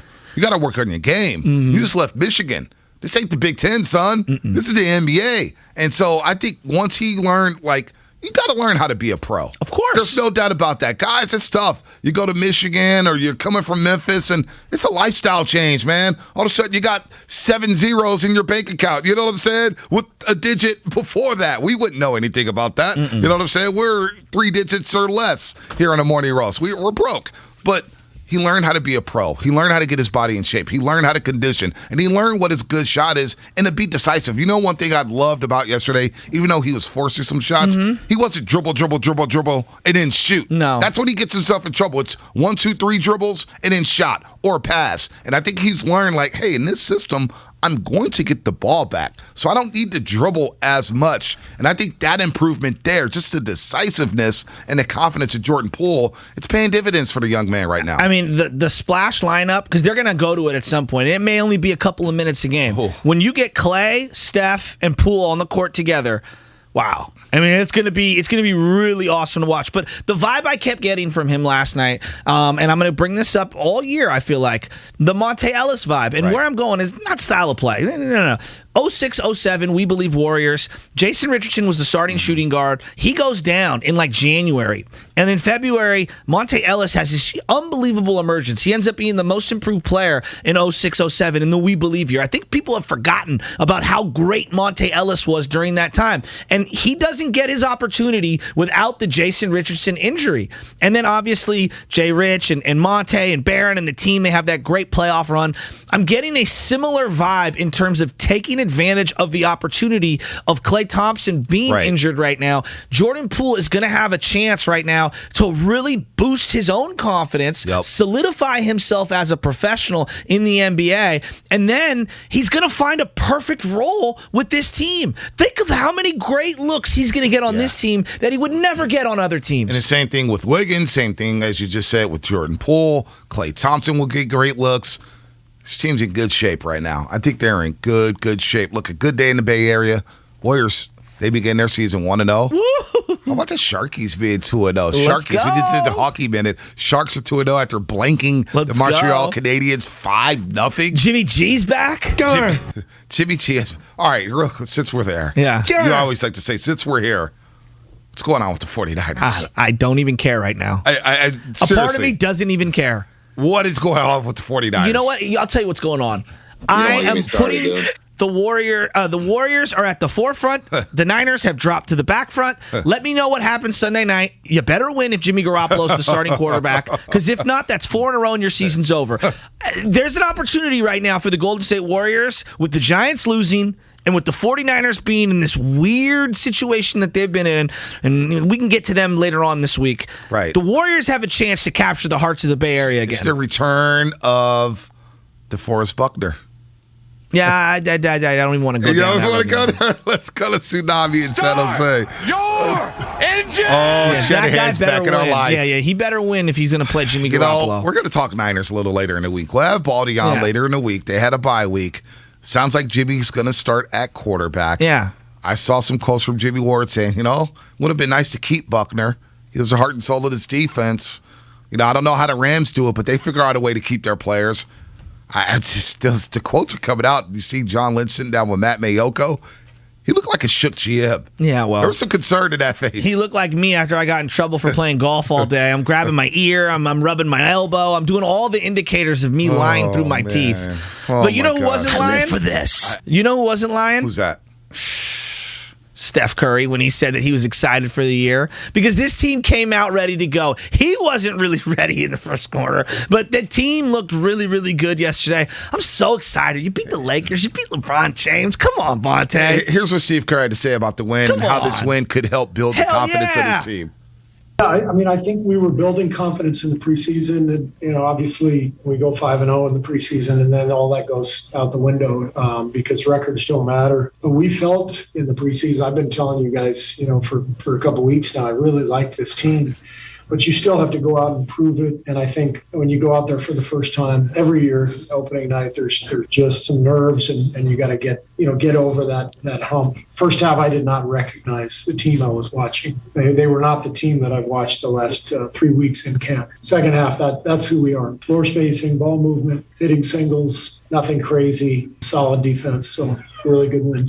Steve Kerr sounds happy. Hey, Kerr, we're right there with you, baby. We feel good about this team, too. And the first half, I thought they threw the ball around a lot. They did. It was sloppy. Steph, Draymond were leading the way in terms of turnovers. There was a stretch of the second quarter. I was like, what are we watching? It was preseason mode. That's exactly remember that what stretch? It was about a 3-4 minute stretch where both teams were just sloppy with the basketball. And the Warriors played like, I don't know if – I'm not going to say they were shook.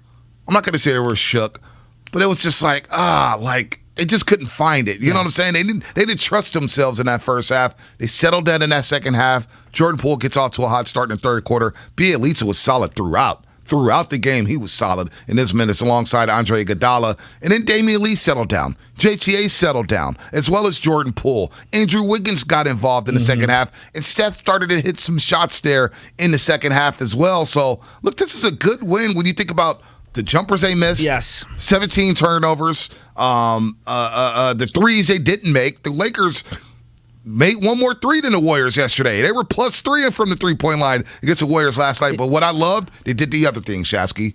Defense, rebounding, points in the paint. Passing. They got to the free throw line. 30 assists and the bench points we kept talking about, and the points in the paint, 46-34.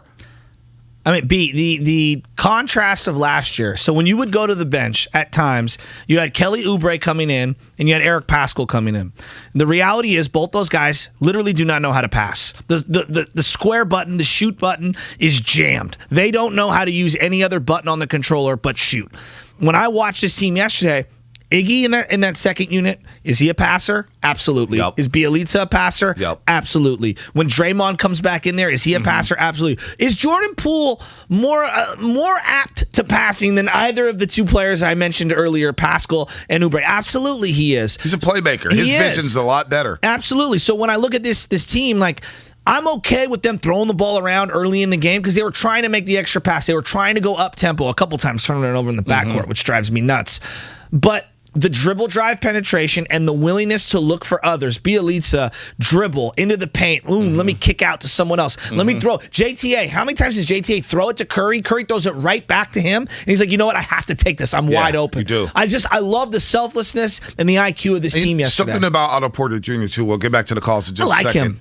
He knows how to cut. He does. This offense, you got to be able to cut, backdoor screens, cut. He knows how to cut and get to the basket. Very smart basketball player. A lot of people want the Be a song drop. We got the Be a song drop happening all morning long here on the Morning Roast. Hit it, Langford. Be a. Can we get the one with the rap? Get the one with the rap. Do you got the rap, Langford?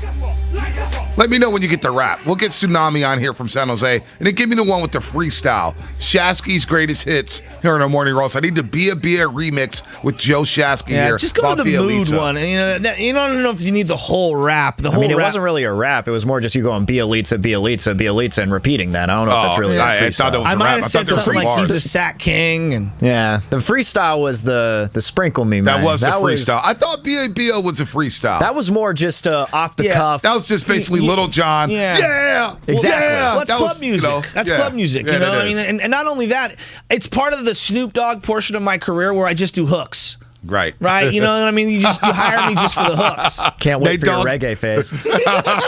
Wait till you see the stuff that me and Martha Stewart have cooked up, and we're going to sell you on the internet. Look, we're going to get back to Niners a little later in the week. Right now, we're going to revel in the Warriors win over the Lakers, 121 to 114. Bathtub. We will get to the 49ers because I need to know what's going on. I took a break from them, and it just seems like there's more. Like, every time I look at 49ers Twitter, I'm just, whoa, what's going on here? Doesn't that game deserve to be rained out Sunday night? It's Sunday Night Football, man. How many people will be watching Warriors-Kings as opposed to Niners-Colts?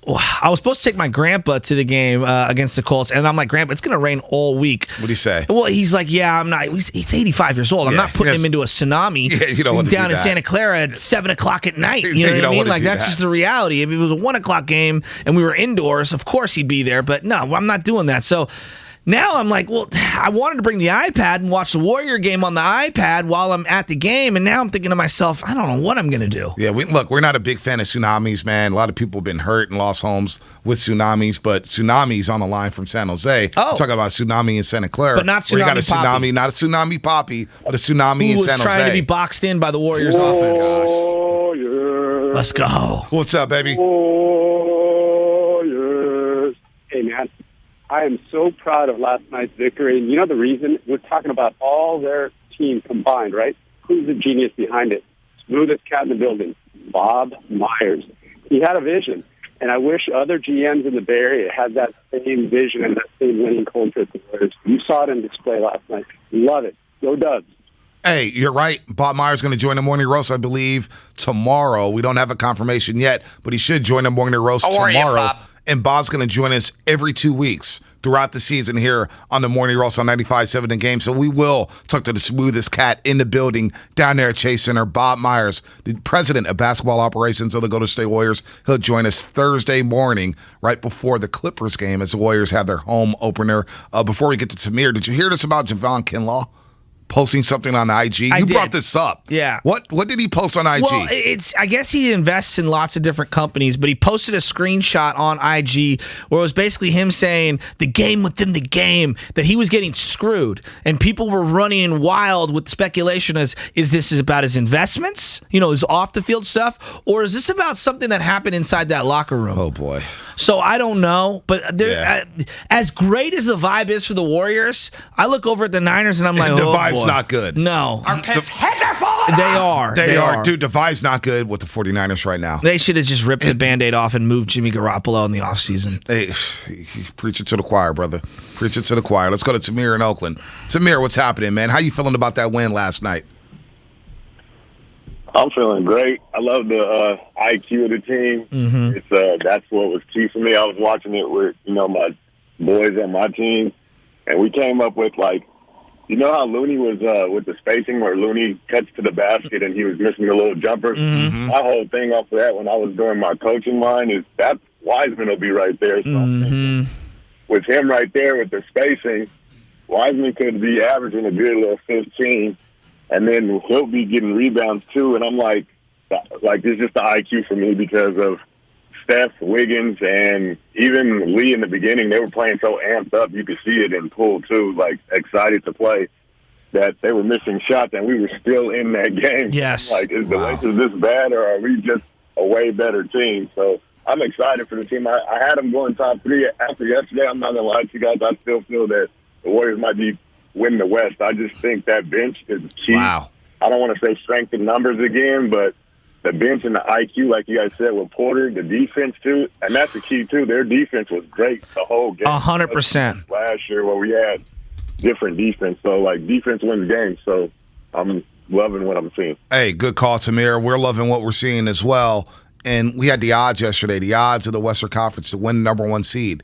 Lakers were the top dogs to win the number 1 seed. Utah was second at plus 175, I believe. Mm-hmm. Either plus 175 or plus 190. The Warriors were fourth at plus 900 to lock up the number 1 seed in the Western Conference. I know you're not a gambling man. Let's get a couple of weeks in before we get to that. Yeah, let's absolutely. But the bet 100 to win 900 on the Golden State Warriors, not a bad investment. No, not a bad one. It's you early, could do a though. lot worse. We're going to put the brand. I'm not saying number 1 seed. That's okay. Top 4, top 5 team in the West, though. I think that's real value. He was talking about the Wiseman in certain spots for Looney. He's spot on that. And the other part that I would add to it is that when Wiseman came off the bench last year, I told you none of those guys passed to him. I was charting it. How many entry passes in a 10-game stretch did James Wiseman get from a teammate into a spot where he could actually score? Yeah, not many. I mean, it was horrible. So when he got the ball, it would be like, oh, now it's my turn. Your turn, my turn. Let me do something here. If the ball moves around and they have the passers around him like they did with that second unit, and even in some of the first unit, he's going to get so many dunks around the rim. Oh, it's going to be a lot of fun. Darrell Wright's going to join us in 6 minutes to talk about the victory. He may even slip in some talk about his Dodgers.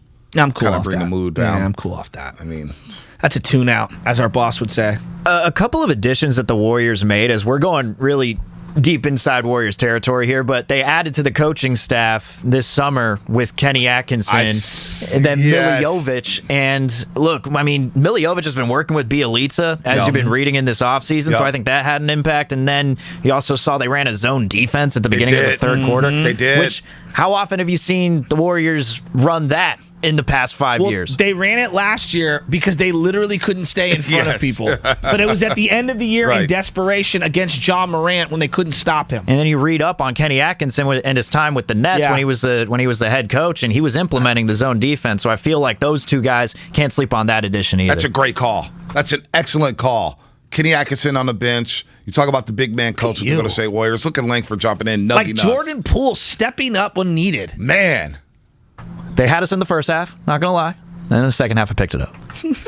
Dude, where's Curly at? Man, Langford coming in hot. Coming in hot as the Warriors beat the Lakers. Talk to Darrell Wright. Don't forget about the Rocket Mortgage Pro Football Pick'em. Oh. My picks are being golden this year. Oh, have they? There's $1,000. Last week was rough. There's $1,000 up for grabs every single week with the Rocket Mortgage Pro Football Pick'em. I'm telling you, last week was rough. It was really bad. Sign up today by texting picks to 20357 and just pick the winner of each week's games. No point spreads, no lineups. And it is totally free to enter. You can win up to $10,000 Thursday Night Football tomorrow. We got Browns and Broncos. Nobody's watching that out here in the Bay Area. We're going to be locked in on the Warriors and Clippers. We'll talk about it with Darrell Wright coming up here in the Morning Roast on 95.7 The Game. Dub Nation, welcome back. Jumper good for Curry. It's a 2. It's a 7-point game. And this place is going bananas. The Bays team is back. By Poole, he's open, launches at the buzzer. Got it! 3 ball to end the quarter. Poole does a little shimmy. I'm back, Dub Nation. Andre Iguodala with a huge defensive play. Dub Nation, this is Andre Iguodala, and you are dialed in to the home of the Warriors. 95.7 The Game. In the time before AT&T Fiber Internet. What are you doing in me dungeon? It's the only place where the bloody Wi-Fi works. Oh, and you don't mind the spiders? Spiders? What spiders? Oh no, they're everywhere! Oh! In the time after AT&T Fiber Internet. It's nice having fast, reliable Wi-Fi in the whole house. For sure. The dawn of a better internet era with AT&T Fiber. Limited availability in select areas. Check eligibility at att.com/getfiber. AT&T Smart Wi-Fi extenders may be required. Sold separately. Restrictions apply. Why do we find popping bubble wrap so satisfying? Why do we say boop when we touch somebody's nose? Boop? Why do we turn anything and everything into drums? Honey, I need those pots to start dinner. Why do we sing in the shower? I'm taking a shower. And outside the shower. This conference call is boring. Rick, you are not on mute. Why? For the same reason we play scratchers from the California Lottery. Because a little play can make your day. Please play responsibly. Must be 18 years or older to purchase, play, or claim. When you run a business, setbacks change everything. And online, they happen fast. With your Comcast Business Internet, you can stay ahead. And now you can add Comcast Business Security Edge to make your network more secure. It helps keep your network safe with scans every 10 minutes. And unlike some cybersecurity options, this helps protect every device that's connected. Because when your information, your people, and your company have Security Edge, you can be ready for what's next. Comcast Business, powering possibilities. Get started with a fast and reliable internet and voice solution for $64.99 a month for 12 months with a 2-year agreement. Plus, ask how to get a $500 prepaid card with qualifying service. Call 1-800-501-6000 or go to ComcastBusiness.com today to learn more. Limited time offer, restrictions apply. New customers only with 35 megabits per second service and 1 voice line. Early termination.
results of findings, and customized treatment plan. Start seeing relief in only a few sessions by calling 925-393-0100. Call SF Bay Wellness today. 925-393-0100. That's 925-393-0100. And schedule your $99 neuropathy special. Be pain-free in 2021. Pro football season's here, and pro roofers save valuable time with Beacon Pro Plus. Beacon Pro Plus works 24/7 for material ordering, order history, and automated promotion tracking, so you can get your favorite GAF roofing products even when working remotely. And now, order on Beacon Pro Plus and get a $175 gift card and the chance for a VIP pro football getaway. Gear up and raise your game with Beacon Pro Plus today. Build, score, and win at BECN.com. Okay, my shipments have to get to customers on time and looking good. It's possible with Staples Connect. Staples Connect has small business shipping covered with premium shipping supplies and UPS shipping services. And now, buy two, get one free on select shipping supplies like bubble roll and premium shipping boxes. Plus, get 20% off UPS Express shipping services. Explore what's new at your local Staples store or staplesconnect.com. Staples Connect, the working and learning store. Ends 10/30. Visit staplesconnect.com/shipping for details. I'm Serena Williams. You watch me live on TV. And I'm the girl from that alien movie you watch on demand. Our worlds have been brought together thanks to DirecTV Stream. Why are you whispering? Because the alien will hear us. Maybe let the alien know you can get DirecTV Stream with no annual contract. He seems pretty excited by that, actually. Introducing DirecTV Stream, the best of live TV and on demand with no annual contract. Get your TV together at DirecTV.com. Requires high-speed internet and compatible device. Content varies by package and location. Restrictions apply. You're listening to 95.7 The Game, KGMZ FM in HD1, San Francisco. On Odyssey Station. Now, back to the Morning Roast, presented by Timeless Coffee with Bonte and Shasky.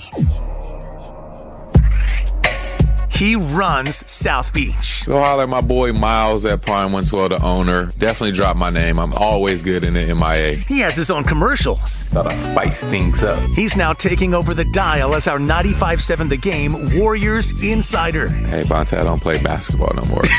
I'm a full-time golfer. Hey. Okay? Here's Darrell Wright. Wow, a year later, after having Darrell all season long, a season ago, we finally have it open, and we're going to spice things up. That's pretty gangster with the Eazy-E. Real Compton City G's. Yeah, that's the clean version. That's the clean version. Come on. No doubt about Eazy-E? it. No doubt about it. Darrell Wright makes his debut on the Morning Roast for the season. We've had him on during baseball season. We won't talk about what happened down in Dodger Stadium yesterday. Keep going. Yeah, we won't do that. He was shook up yesterday, and then Bellinger woke up L.A. with that 3-run shot. But the Warriors, D, right? Good morning to you, man. Welcome back to the Morning Roast with Joe Shasky, the Butcher, and of course, yours truly, Bonte Hill, man. What a win for the Warriors last night. And they did it. Let's start off with the bench mob, man. Man, good morning, fellas. That intro was pretty dope, man. Feeling that? You like that? That easy beat? You feeling that? That was fire. That was fire. Appreciate it. But, man, what a great game last night to see that bench come in there and really hold it down. You know, a night when Steph was kind of struggling, couldn't really find his shot, but, you know, he stayed alive in the game with rebounding and finding guys around the perimeter and making some nice passes. But, man, that Belly guy, Iggy, you know, Damian Lee, JTA, I thought all those guys came in there. Otto Porter came in there and played a solid game and basically held it down for Steph.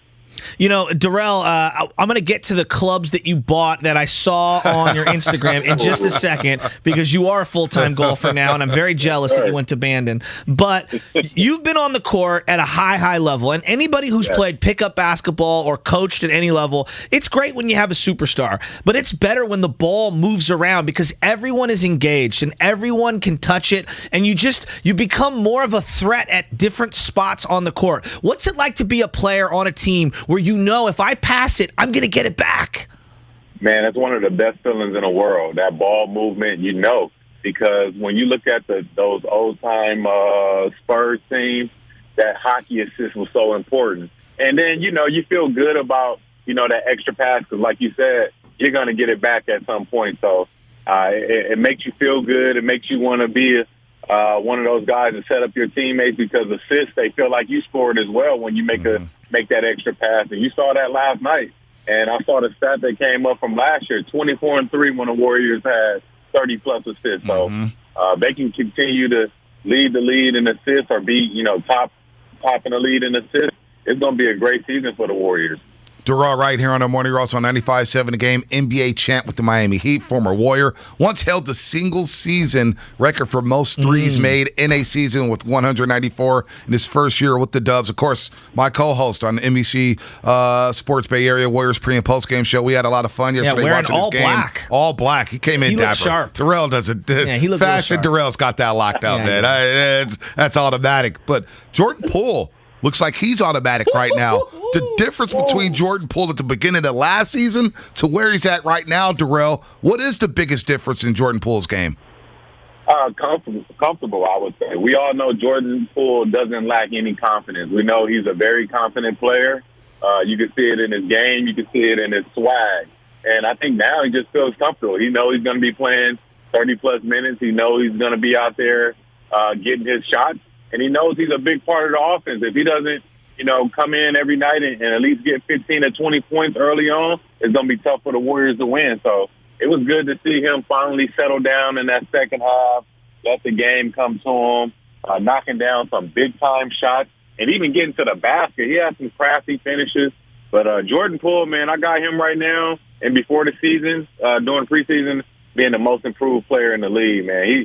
He's been putting on a show thus far early in the season during preseason and obviously the first game last night. You started the interview talking about Bielitsa, and I told B during the preseason, I'm watching this guy. I'm like, dude, he's just got a great feel for the game. Like, he's not a guy that's going to fill it up in terms of scoring, but he does so many winning things that good teams need. His feel for, hey, I can hit this three, I could dribble by this guy and collapse the defense, kick it out. He's good with his leverage on rebounding. This guy's just a ball player, and I think he's going to be a great shot in the arm for this team. What about you? Oh yeah, I'm with you on that one. Just a high IQ basketball player. Understands making the extra pass. Understand how to beat his man off the dribble. And he's one of those guys who probably just used to be used as just a spot up shooter. Now he's able to put the ball on the floor, create for his teammates. That makes you feel good. And these Euro players, if you ever go watch a EuroLeague game or a Euro game, you understand, the ball movement, the extra pass, beating your man off the dribble, and then finding your teammates. So Belly's going to do a great job with this team, and I think he's the perfect fit for these guys. Yeah, no doubt the bench outscores the Lakers bench 55-29, and the Warriors out-rebound the Lakers last night by 5. And they have more points in the paint, Darrell, by 12. We were discussing this last night, and I want you to explain how does that happen with a smaller team like the Warriors out-rebounding the LA Lakers, going to the free throw line more often than the LA Lakers, and having more points in the paint. How does that happen in a game like that against a bigger, stronger team in the LA Lakers? Hey, that's all energy and effort. And when I'm coaching my kids, I tell them, man, if you want to get extra possession, that's going to take energy and that's going to take extra effort. So using your quickness. When you're a smaller team, you can use your quickness to your advantage when you got those bigger, slower guys out there. And I thought they did a great job with hitting the offensive boards. Belly having 10 or 11 rebounds. 11 rebounds, yeah. 11, that's big time. So, and you got Iggy over there, tapping balls out. Those guys are just smart players and understand how they can use their quickness to get extra possessions. And extra possessions always turns into open threes around the perimeter. So I think, that's what they did. They understood they were quicker than those guys. They understood they were a little bit bigger. So they did have to put a body on them, but they beat them to those loose balls and got the 50-50 balls and offensive rebounds and put themselves in a great position to win. No one doubts how great LeBron James is. He's one of the all-time greats in any sport. Like, pick the sport. He's unbelievable. But, God, it's exhausting to see him screaming and berating officials from the beginning of the game all the way to the end. What do NBA guys think of LeBron? And just forget the style of play on the court and how great he is on the court. We know what he's done off the court. It's incredible. The officials, the relationship with the officials. Darrell, it drives me insane to see him with all the theatrics. Hey, listen, everybody around the league loves LeBron. LeBron James is a bona fide baller. You know what I mean? Yeah. And hey, you gotta understand. A lot of people respect him. His body of work speaks for itself, so he's going to get the benefit of doubt a lot of the time because he's so aggressive and he always attacks the basket. So he's going to get some calls. But I felt last night, man, he just let a lot of people around the world know he still has a lot left in his tank, and it's crazy to see how well he shot the ball, how well he got to the basket yesterday, started his 19th season. Is this going to work out for the LA Lakers? It's just one game. But they go 9-19 from the free throw line. They didn't shoot the ball well from the charity stripe. Outside of Anthony Davis, LeBron James, it was tough, including your brother, who you went to high school with, Darrell. You're close to him, Russell Westbrook. Tough debut for him in a Laker uniform. 0 for 4 from the three-point line and 4 for 13 from the field. 8 points, 5 rebounds, 4 assists. How is this going to work for the LA Lakers down the stretch? Will they get better? Will they figure it out? What do you think of the Lakers in this fit with Westbrook, Davis, and LeBron James? Man, I think at some point it'll start clicking for them. When you got this many future Hall of Famers, so many All-Stars, you guys got to learn how to play. Some of these guys are used to having to do it all on their own. And I think Russell will have to get the rebounds and just push transition and try to get more to the basket. They were missing some key players with Nunn, Ellington, Ariza, obviously.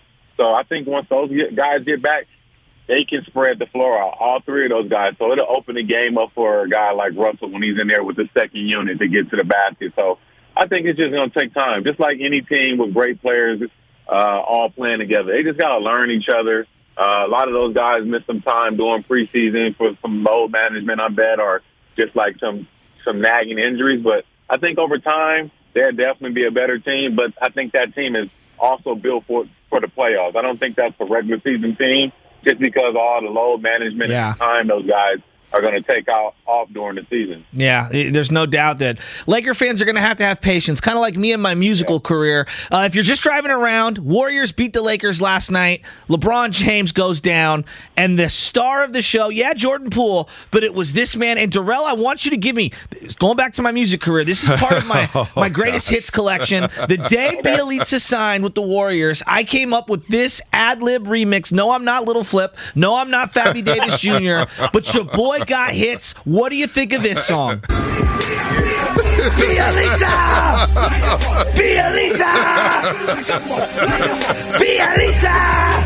All right, Darrell. Come on. This one knocks. He's going crazy on that one, Chad. He's a sack. You're going crazy on that, bro. Come on. Not bad, huh? I'm rocking with that one, man.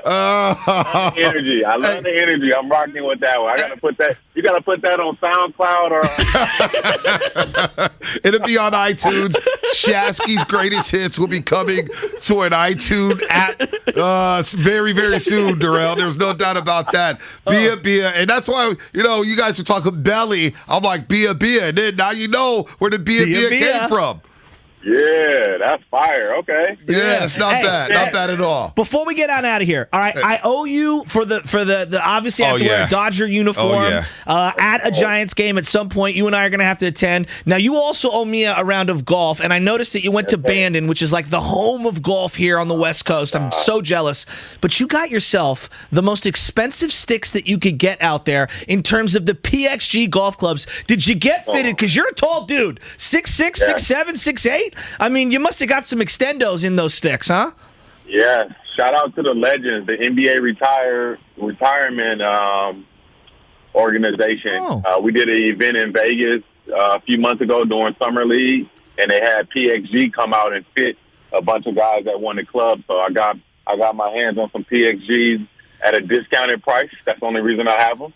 Hey. I can't wait to use them. Yeah, no excuses now when I beat you on the golf course and Bonte Hill is driving around as both of our caddies. You know that golf match is probably never happening, right? Come on. We're going to make this happen at the O Club. Man, I got time. Yeah, he's got time. He's got time. He's smiling ear to ear right now, Darrell. I got a fresh sleeve of Titleist. I'm ready to go. And by the way, we playing that, though? We playing in the East Bay or we playing in the city? I'll go wherever we need to go. Let's wait till the sun comes out so we're not playing in the rain or the mud. And we may get rained out tomorrow, Darrell, because we're supposed to be at Chase Center for the home opener, which is going to be fire. It's going to be lit at Chase Center tomorrow for the Clippers Warriors. And it may rain, so we may be in the studio. So hopefully the rain does go away for the home opener tomorrow. Oh, man, that's a bummer. I was going to wear the Gator boots, man. The Gators can't get no rain on those. I'm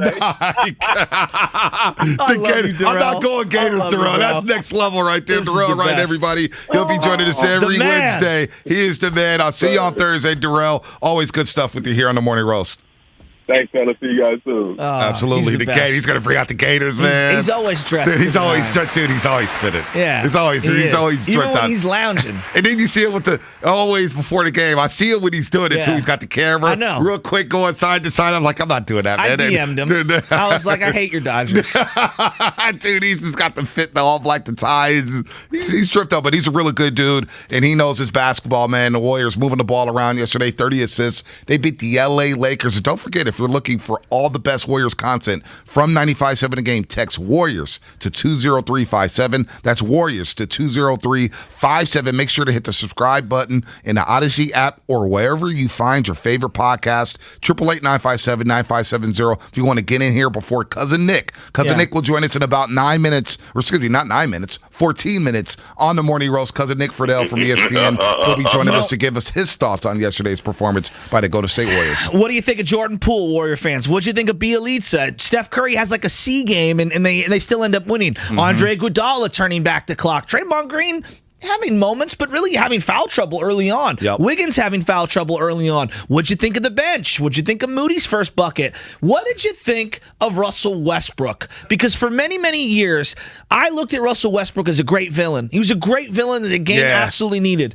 And last night was the first time, and I told you, I've appreciated him because I do believe he tries hard. I do like watching him. Even though everybody always plays a drop with me getting punked in the locker room by Westbrook. But when he's on the court and he has his theatrics, we are going to miss him. No doubt. And you know what? I'll give him this. The guy gives you every ounce in his body. No doubt. It may be flawed at times, but he's an all-time player, right? He came walking into the arena wearing, it looked like a Fat Albert outfit. He had like these giant, like almost like red-orange, like Washington football team color pants, like burgundy, and then the skin-tight yellow cut sleeve. I got to pull this up, It's the weirdest look I've ever seen. It looked like straight out of the Brady Bunch. It was an odd look. And the whole time I'm looking at him on this Laker team, and I'm saying, I can't believe I feel empathy for Russell Westbrook, but I actually feel empathy. I think that he's going to be the scapegoat for LeBron James, and I don't even think it's his fault. The fit just isn't there. As great as the fit is for Bielitsa and Iguodala and all these guys to play alongside Steph, the fit is not there for Russell Westbrook. I'm not worried about the Lakers. Dude, he would definitely can't match up. Dude, he would definitely be the scapegoat for the LA Lakers. Yeah. There's no him and Frank doubt Vogel. about that. Frank Vogel will be gone. Russell Westbrook will be the scapegoat. And I do kind of feel bad for Brody as Ryan Mauser says, oh, yeah, this outfit is ridiculous. What is that outfit? It's Russell Westbrook bringing Russell Doesn't Westbrook. that look like the Fat Albert cartoon? Look, I don't. The scarf around the neck. Yeah, it's the most unbelievable outfit. Again, he's got like puffy burgundy colored pants on. You know pants what this outfit is? You got to have confidence to walk out the house with an outfit like this. We're not confident enough to wear something like this. I mean, some people love this stuff. He's got the tank top. He's got the tank top in L.A. Yeah. Obviously, it was a nice summer day in L.A. It's always, you could see every single one of his six-pack abs through the skin-tight yellow shirt. Yeah, you can see everything here in the pants. I kind of like the pants. I'm not mad at the pants. Well, you like baggy pants. I mean, the pants are not bad. You and the Wu-Tang from 1998. Yeah, I'm not mad at the pants. I'm really not. But, yeah, Russell Westbrook, this is very interesting fit. Very interesting fit. Uh-oh. The bat signal's out. Uh-oh. It's in basketball a good way? season. I don't know if this is good for us to take this phone call, but we're going to give it a shot. Let's do it. He's been on Alcatraz for about 2 months now. He's been locked up. He's Doriel in San Jose. Oh. He's back on the roast. He's out of Alcatraz. He's made bail. You know what? I'll allow it.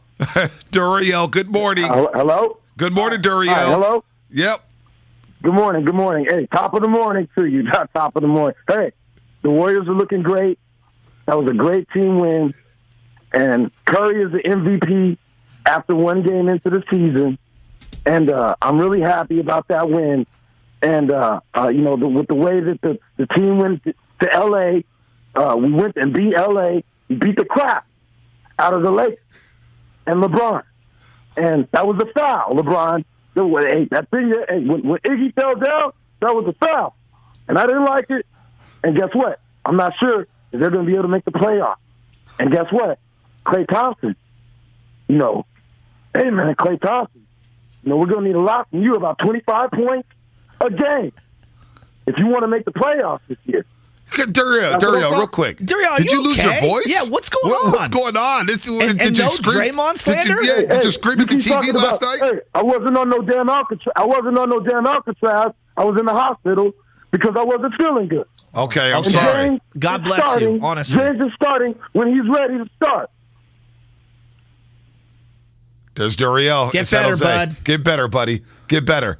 I appreciate the call, even at less than 100%. But Doriel, get well. Get well. We need you right. When you call the show, we need you right.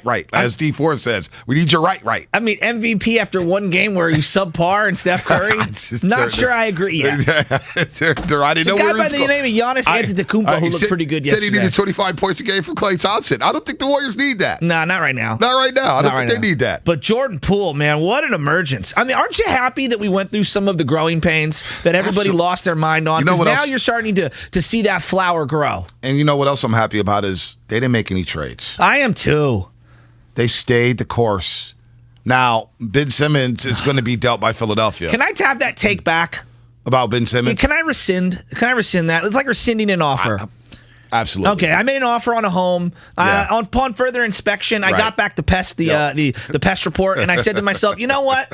I'm going to rescind this offer. I'm out on Ben Simmons right now. Like you quit on your team the way he did. I just can't.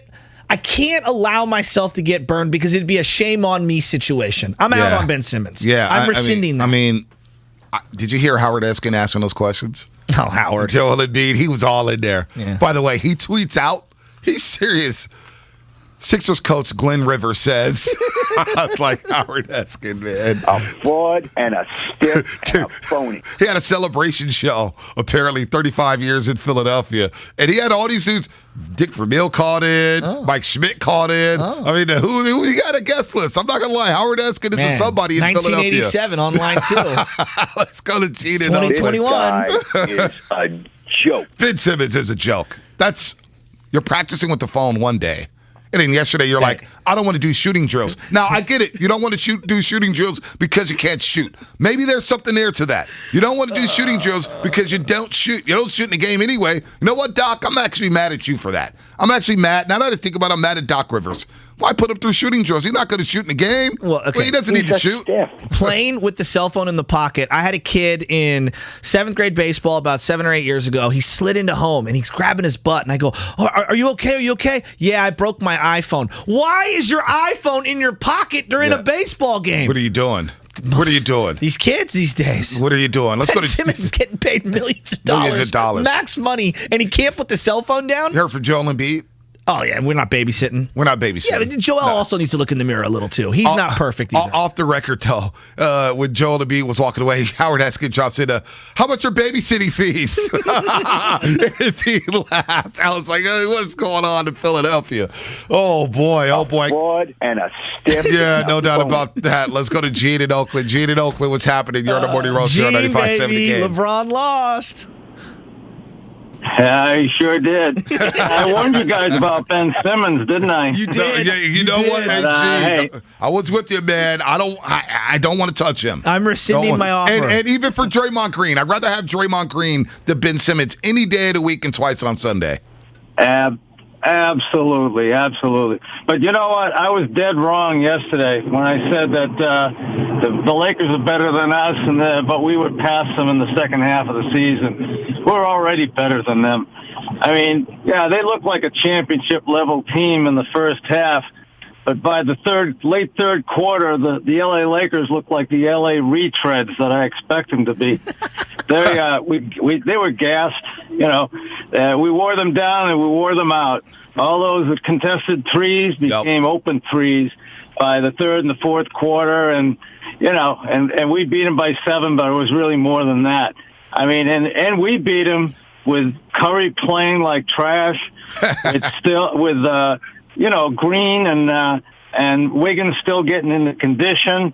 All right, and and they're two-player team. You know, Davis and LeBron shot 60%. They're going to do that for the rest of the season. No more than Curry is shooting 25% for the rest of the season. So, yeah, we're already better than these guys. So. Hey, I'm feeling great. That's the best I've felt in 3 years. I feel the same way. I feel really good, too. Look, we got to run here. George, Jordan, and Austin.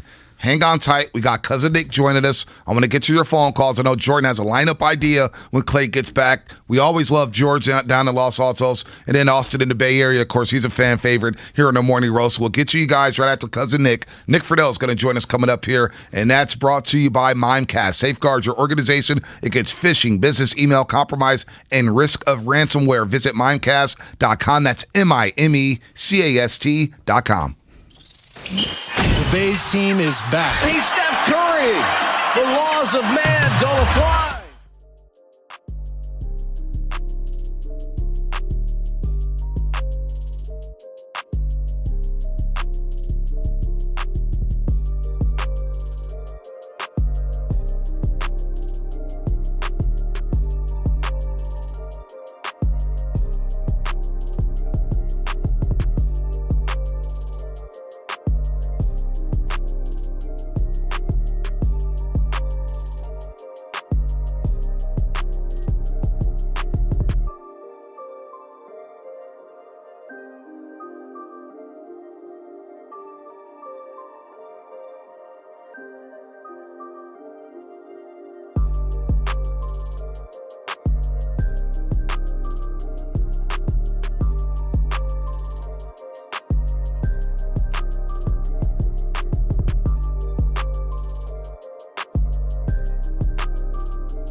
sofa for $579. Sit down to the new Aberdeen 5-piece dining set, now $1,049. And stretch out on the Canyon Queen bed, just $339. Plus, get 50 to 60% off select Simmons and Sealy mattresses. Going on now at Macy's. Savings off sale and clearance prices, exclusions apply.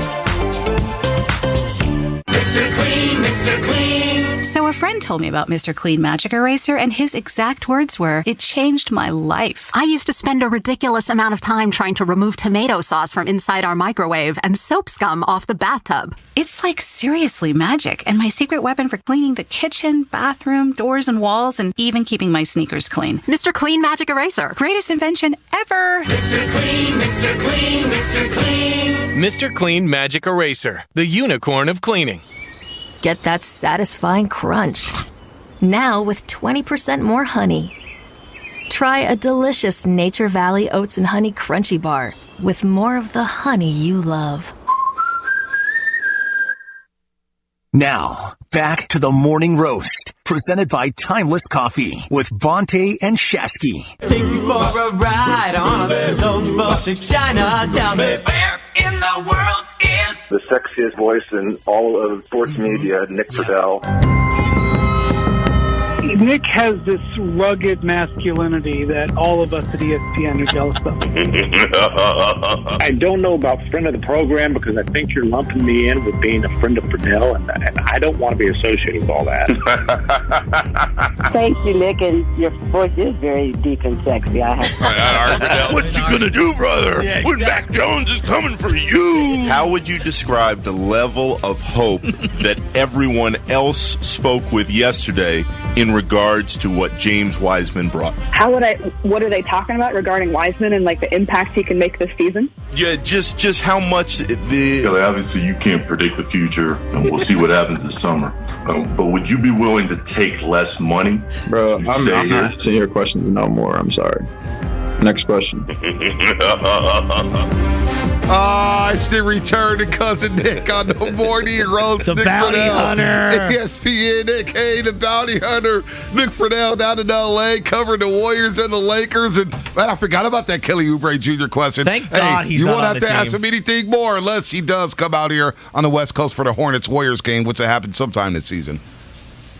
Oh, my guys, I have missed you. Wow. That really, it's like walking through the last year of memory lane, and then you think of all the ups and downs that Warriors team had last year, and then you watch them at Staples last night, and you're seeing Bielitsa and Iguodala dominate off the bench. It feels like they might have turned over a new leaf, and of course it's only one game, but that was a hell of a solid debut for everybody else in the win when Steph's 5 for 21. I mean, you take that every time. Every time. Last year, they get blown out by 15, 20 points. If Curry goes 5 for 21, he comes back in the fourth quarter with 6:39 left, and the Warriors are up 196, and everybody's feeling good, saying, all right, it's time to close the show. And the Warriors offensively missed a lot of bunnies, a lot of jumpers. They turned the ball over, and yet they just looked faster. They looked more decisive.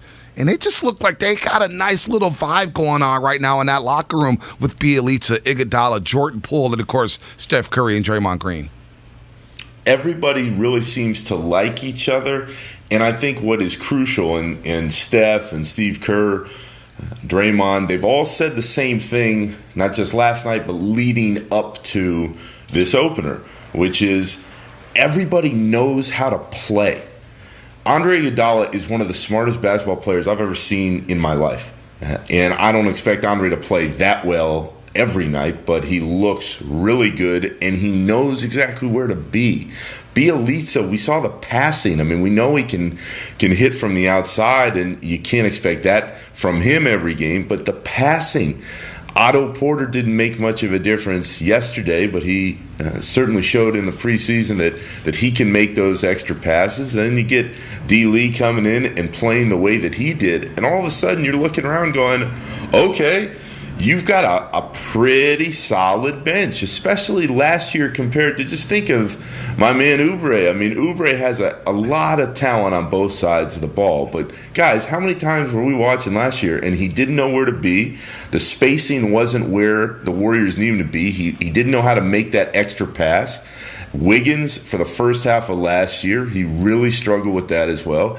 And Wiseman, for the good that we saw at times last season, he really struggled with positioning and knowing the system. So now you bring in guys who have a feel for the game and have really high basketball IQs, and you see a different team. And again, the key to me is you're watching a team that knows each other really well, is going to gain more of a feel, and there are not going to be many nights when Steph Curry is shooting like he did from the outside. Yeah, there's no doubt about that. Jordan Poole, you followed this kid since day one.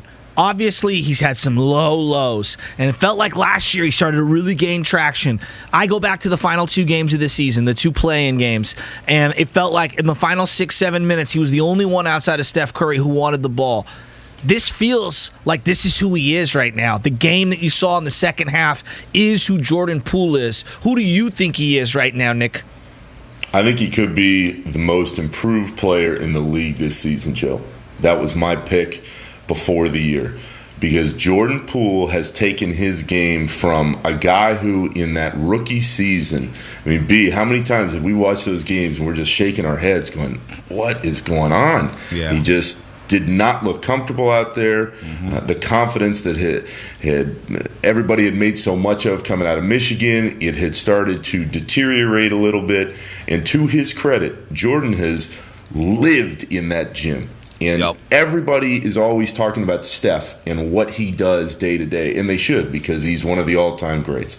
But the other guy who is mentioned all the time is Jordan Poole, because of the extra time he's invested in himself, in his game, and to shoot the way he did in the first half last night and really not look good. He was pressing to bounce back the way he did in the second. Joe, that is what makes me feel like the turn is coming here for Poole, because he made a bad situation very good, and he hit some big shots in that second half that helped turn the tide. So I think that this really could be that breakout season that a lot of people in the Warriors building are hoping that it is. No, about our text line chiming in, cousin Nick 510, saying next year Poole could be the 6th man of the year when Klay is hopefully healthy and in that starting lineup. There's no doubt about that.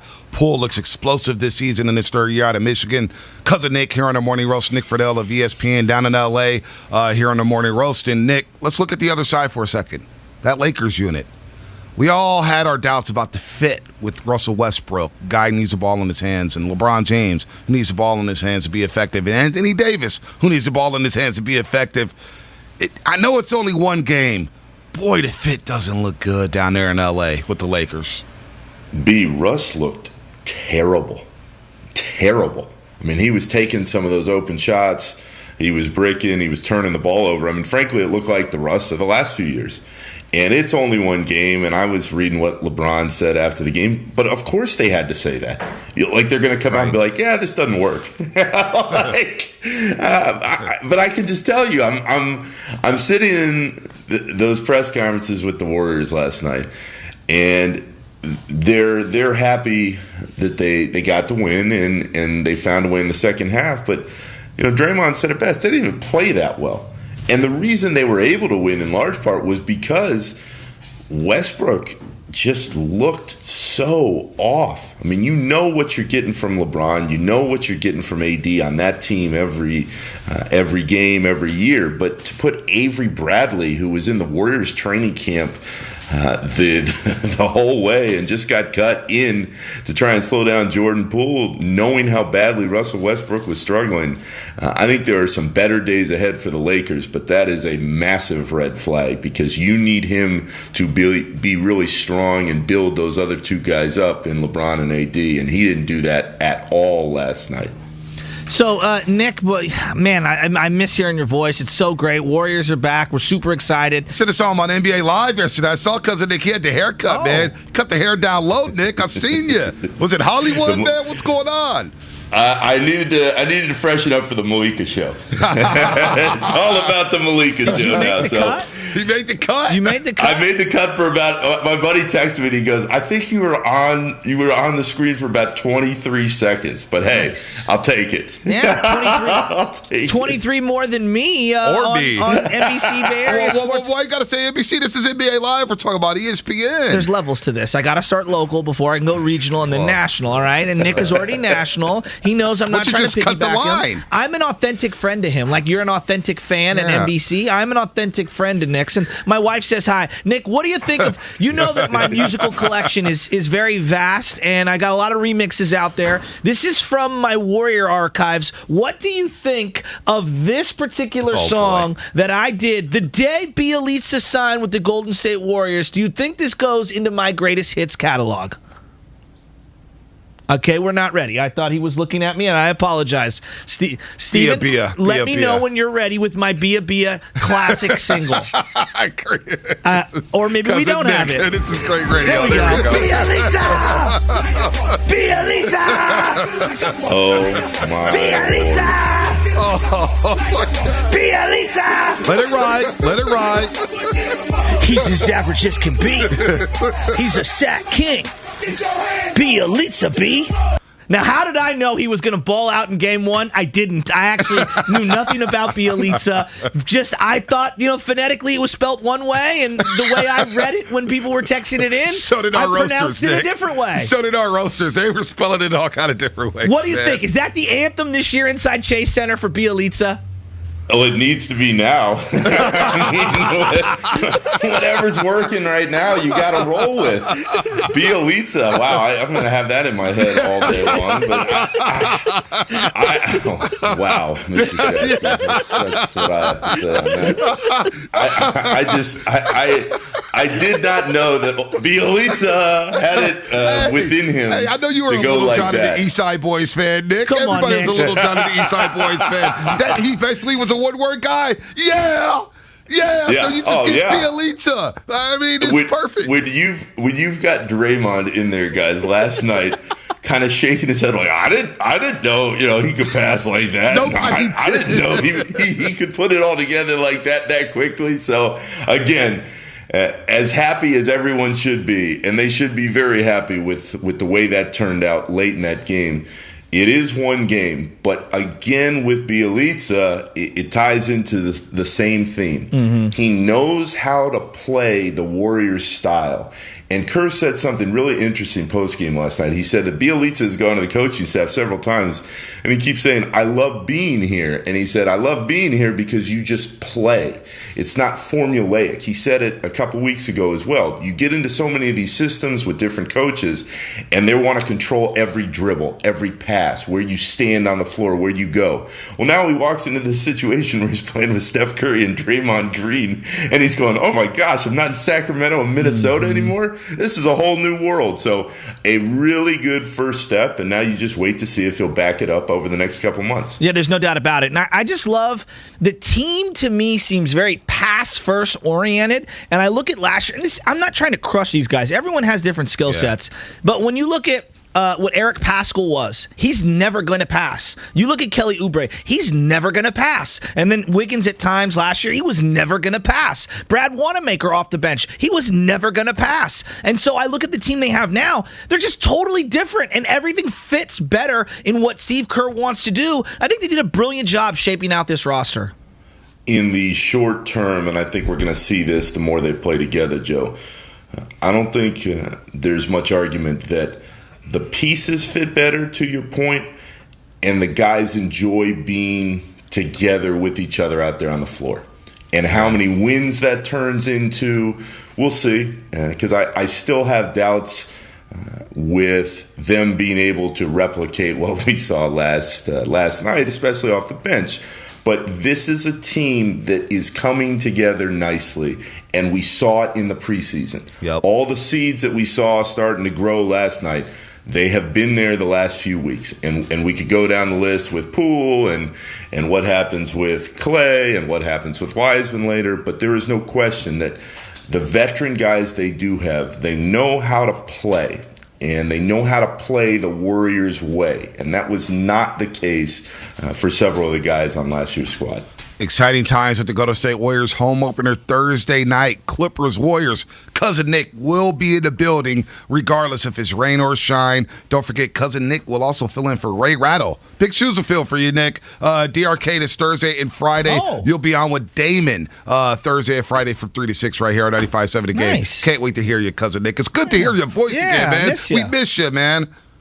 I miss you right back. And as I was sitting in Staples last night, I'm thinking, oh, man, I was like, B and Joe are going to be losing their minds in the morning because this team looks pretty solid, and it's a hell of a lot better than talking about the roller coaster that was a year ago. Oh, no doubt. It is a lot better than talking about the 49ers right now. Or the Giants. The Giants, man. I mean, man, we need some good in our life, man. They needed positive note. We needed it. Cousin Nick, have fun, man. We'll be listening Thursday and Friday. All right, you got it. See you guys. Absolutely. Cousin Nick here on the Morning Roast. Cousin Nick, of course, Nick Friedel, ESPN. My guy, Alex Rototo, runs a Lupia company for E40. Oh. He's my guy. He listens all the time. You know what he said? Huh. Shasky's crazy. Yeah, I am. This song is stuck in my head. Yeah, now. it's going to be stuck He's in a your big head forever. Shasky guy. Oh, good. I mean, who isn't? I know. Everyone but my wife. But here's the thing. Here's the thing on the Lumpia. He also said you were right back in the day, October 7th. I didn't tell you this. You're right about the old Filipino uncles at Sarabati. They diehard Giant Niner and Warrior fans. They are. They no are. doubt. I mean, we got Filipinos in the bloodline, man. I know what's going down. All right, but here's the thing on the Lumpia, real quick. Game 5, middle of the 7th inning. This guy comes behind us, and real big Giants fan, and he's got a full plate, or I guess it's a little basket of the Lumpias that E40 has a little stand out. He's got it at Oracle Park. I didn't know that. Right behind home plate. Yeah, the stand is right behind the plate. He starts telling him. My wife goes, "Oh my God, they've got Lumpia here," and I'm like, "Yeah, they do." She's like, "Go get me some." I'm like, "It's 7th inning. It's 1-1. It's Game 5. Giants Dodgers, babe. I love you. I am not getting you Lumpia right now. I love you. No, I'm not. You know doing what? it. Alex is such a good dude, and maybe we'll get him on speed dial. He may just deliver those bad boys to your seats. Right, I'll tell you this right now. If they've got it set up, I will order 100 Lumpia for the entire station on Friday. If we could set this up, we're doing the show in the morning, so someone would have to be my runner. I'll pay for it. My treat. A lot of people here at the station have not had Lumpia before. Hey, this Lumpia truck is smacking. It's smacking. Let me tell you, they came here. Lumpia is my favorite. Dude, when Elsa started Goo, Alex came here, gave us T-shirts, hooked us up with all the Lumpias. They had crab, loaded. They got everything you want, seafood, everything. And then the truck down by Oracle Park, the food truck, the Lumpia truck. It's the best Lumpia in the Bay. It's the best Lumpia in the Bay. All right, it's the best. If you're gonna buy Lumpia, buy it from the Lumpia truck, Lumpia Company, E40, Alex Rototo, man. Shout out to them. Yeah. Let's get back to the lines, man, because we got a lot of happy Warrior fans. And here. I gotta give E40 that toy my cousin made him. You that gotta sweet give him that toy. We can get it. We can get it, Alex, and he can pass it on to E40. Bialita. I know. You're gonna be saying it all night. It's an anthem now in the Bay. It is. It's an anthem in the Bay Area. Look my guy Dave Bursby. Dude, he's like, what's this Bia stuff? I said, you have no idea. You have no idea. You have no idea. That are going to be walking in about 10 minutes. You know, they're like, what the hell are these two on this Are they going to be filling it? I don't know if it's in the demo. Has Mark Willard heard of Little John and the East Side Boys? Does he got to, right? Does he know about my extensive, remix collection? I don't think he knows about building it. My I don't catalog. think he knows about it. I don't think he knows about your catalog. Nah. All right, man. Let's get George of Los Altos. Most known, unknown underground rapper ever. Lil Flip. I watched him on Drunk Champs with Noriega. Yeah, Little Flip, man. He's in the movies Game now. Over. He's in the apps now and video games and stuff like that. So Lil Flip trying to get $1. George of Los Altos here on the roast. Come on, George. Good morning, guys. Yeah, I know it's only one game, but what I'm remembering is the level of comfort you felt back when we won the first championship and when we went 73-9, and even before KD came, is that you knew that when our starters sat down to rest, that we were deep enough to come in and hold down the fort. Sean Livingston would come out, Leandro Barbosa would come out, Andre Iguodala would come out, David West would get on the floor, and you felt comfortable. I think we're on our way back to that level of comfort with this lineup. Yeah, I'm with you. And I know it's early.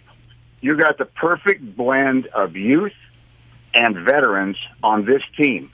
And if they stay healthy, honest to God, I think the sky is the limit because we would not have won the championships that we won if we didn't have depth, and we finally have some depth again. So I'm so happy about that. And, Joe, I got to tell you, there's got to be somebody out there that can help you, man. I'm not sure that's a real song, but hey, we all need help. You're waking up at 4 in the morning. Whenever you want to wake up at 4 in the morning and talk sports, you need help. Hey, Peter Frampton can make a guitar sing. Your boy over here can make a crappy song. All right. Austin in the Bay Area. Austin in the Bay Area. You're on the roast, man. Steven might choke me out behind the glass. Oh, they both are going to choke us out. I don't think we've hit a break on time in 2 months, man. It's all right. When the show's this good, I mean, what are you going to do? You said it out. Sorry, boss. Austin in the Bay Area. What's happening? What's happening? What y'all doing, man? Laughing like this early in the morning with that BLE thing, man. Hey, man, we're just trying to live, man. Austin, you feeling the BLE remix, huh? Come on. I need to hear that one more time when I hang up. But look, this is what I got right here, man. Hey, the Warriors was looking scary, especially in the fast break. Even though we don't got James Wiseman and Klay and that Moody guy, not Moody, but that Kaminga guy. Get them gonna be nasty. It's another thing. Westbrook, man. You need to ask Carmelo what the bench look like. Damn. We going there, Austin, already? Game 1? I'm going there, man. I'm going there. He had Draymond numbers with more attempts. I'd be damned if he took more shots than KD. I'd be damned if he take more shots than LeBron James. Oh, man. Hey, honestly, it's a downgrade. Like, if you just look at what Schroeder gave them last year in terms of being able to break someone down off the dribble, hit a three every now and then, I thought for the money, the value, Schroeder was better value than what Russell Westbrook is right now, especially given the fit style that they want to play, the way they want to play. And I thought that Schroeder's just a better defender, especially against guys like Steph Curry. How about this one that just came across my timeline? Our 95.7 Game Warriors insider, Anthony Slater. We love Slater. Yeah, Slates. We'll have him on the show later in the week. Warriors were minus 168 when Steph Curry was on the bench last season. Minus 168. And I feel like that number's low. Yeah, I feel like that number is low. Those Jordan Poole solo minutes will be definitely vital this year, but they were plus 3 last night in Steph Curry bench minutes. Hey, last year it was whenever he was out, how much water is this boat going to take on before the captain jumps back in? Right? Yeah, I'm serious. We'd have buckets and we're just throwing water out of this sinking boat. You're on fire today. I got to say, you're on fire today. I mean, can I just say that? Sometimes you feel like Bielitsa, and sometimes you feel like Russ. Hey, man. Today I feel like Bielitsa. You feel like Bielitsa, man. You feel like Bia, man. Bia. Bielitsa!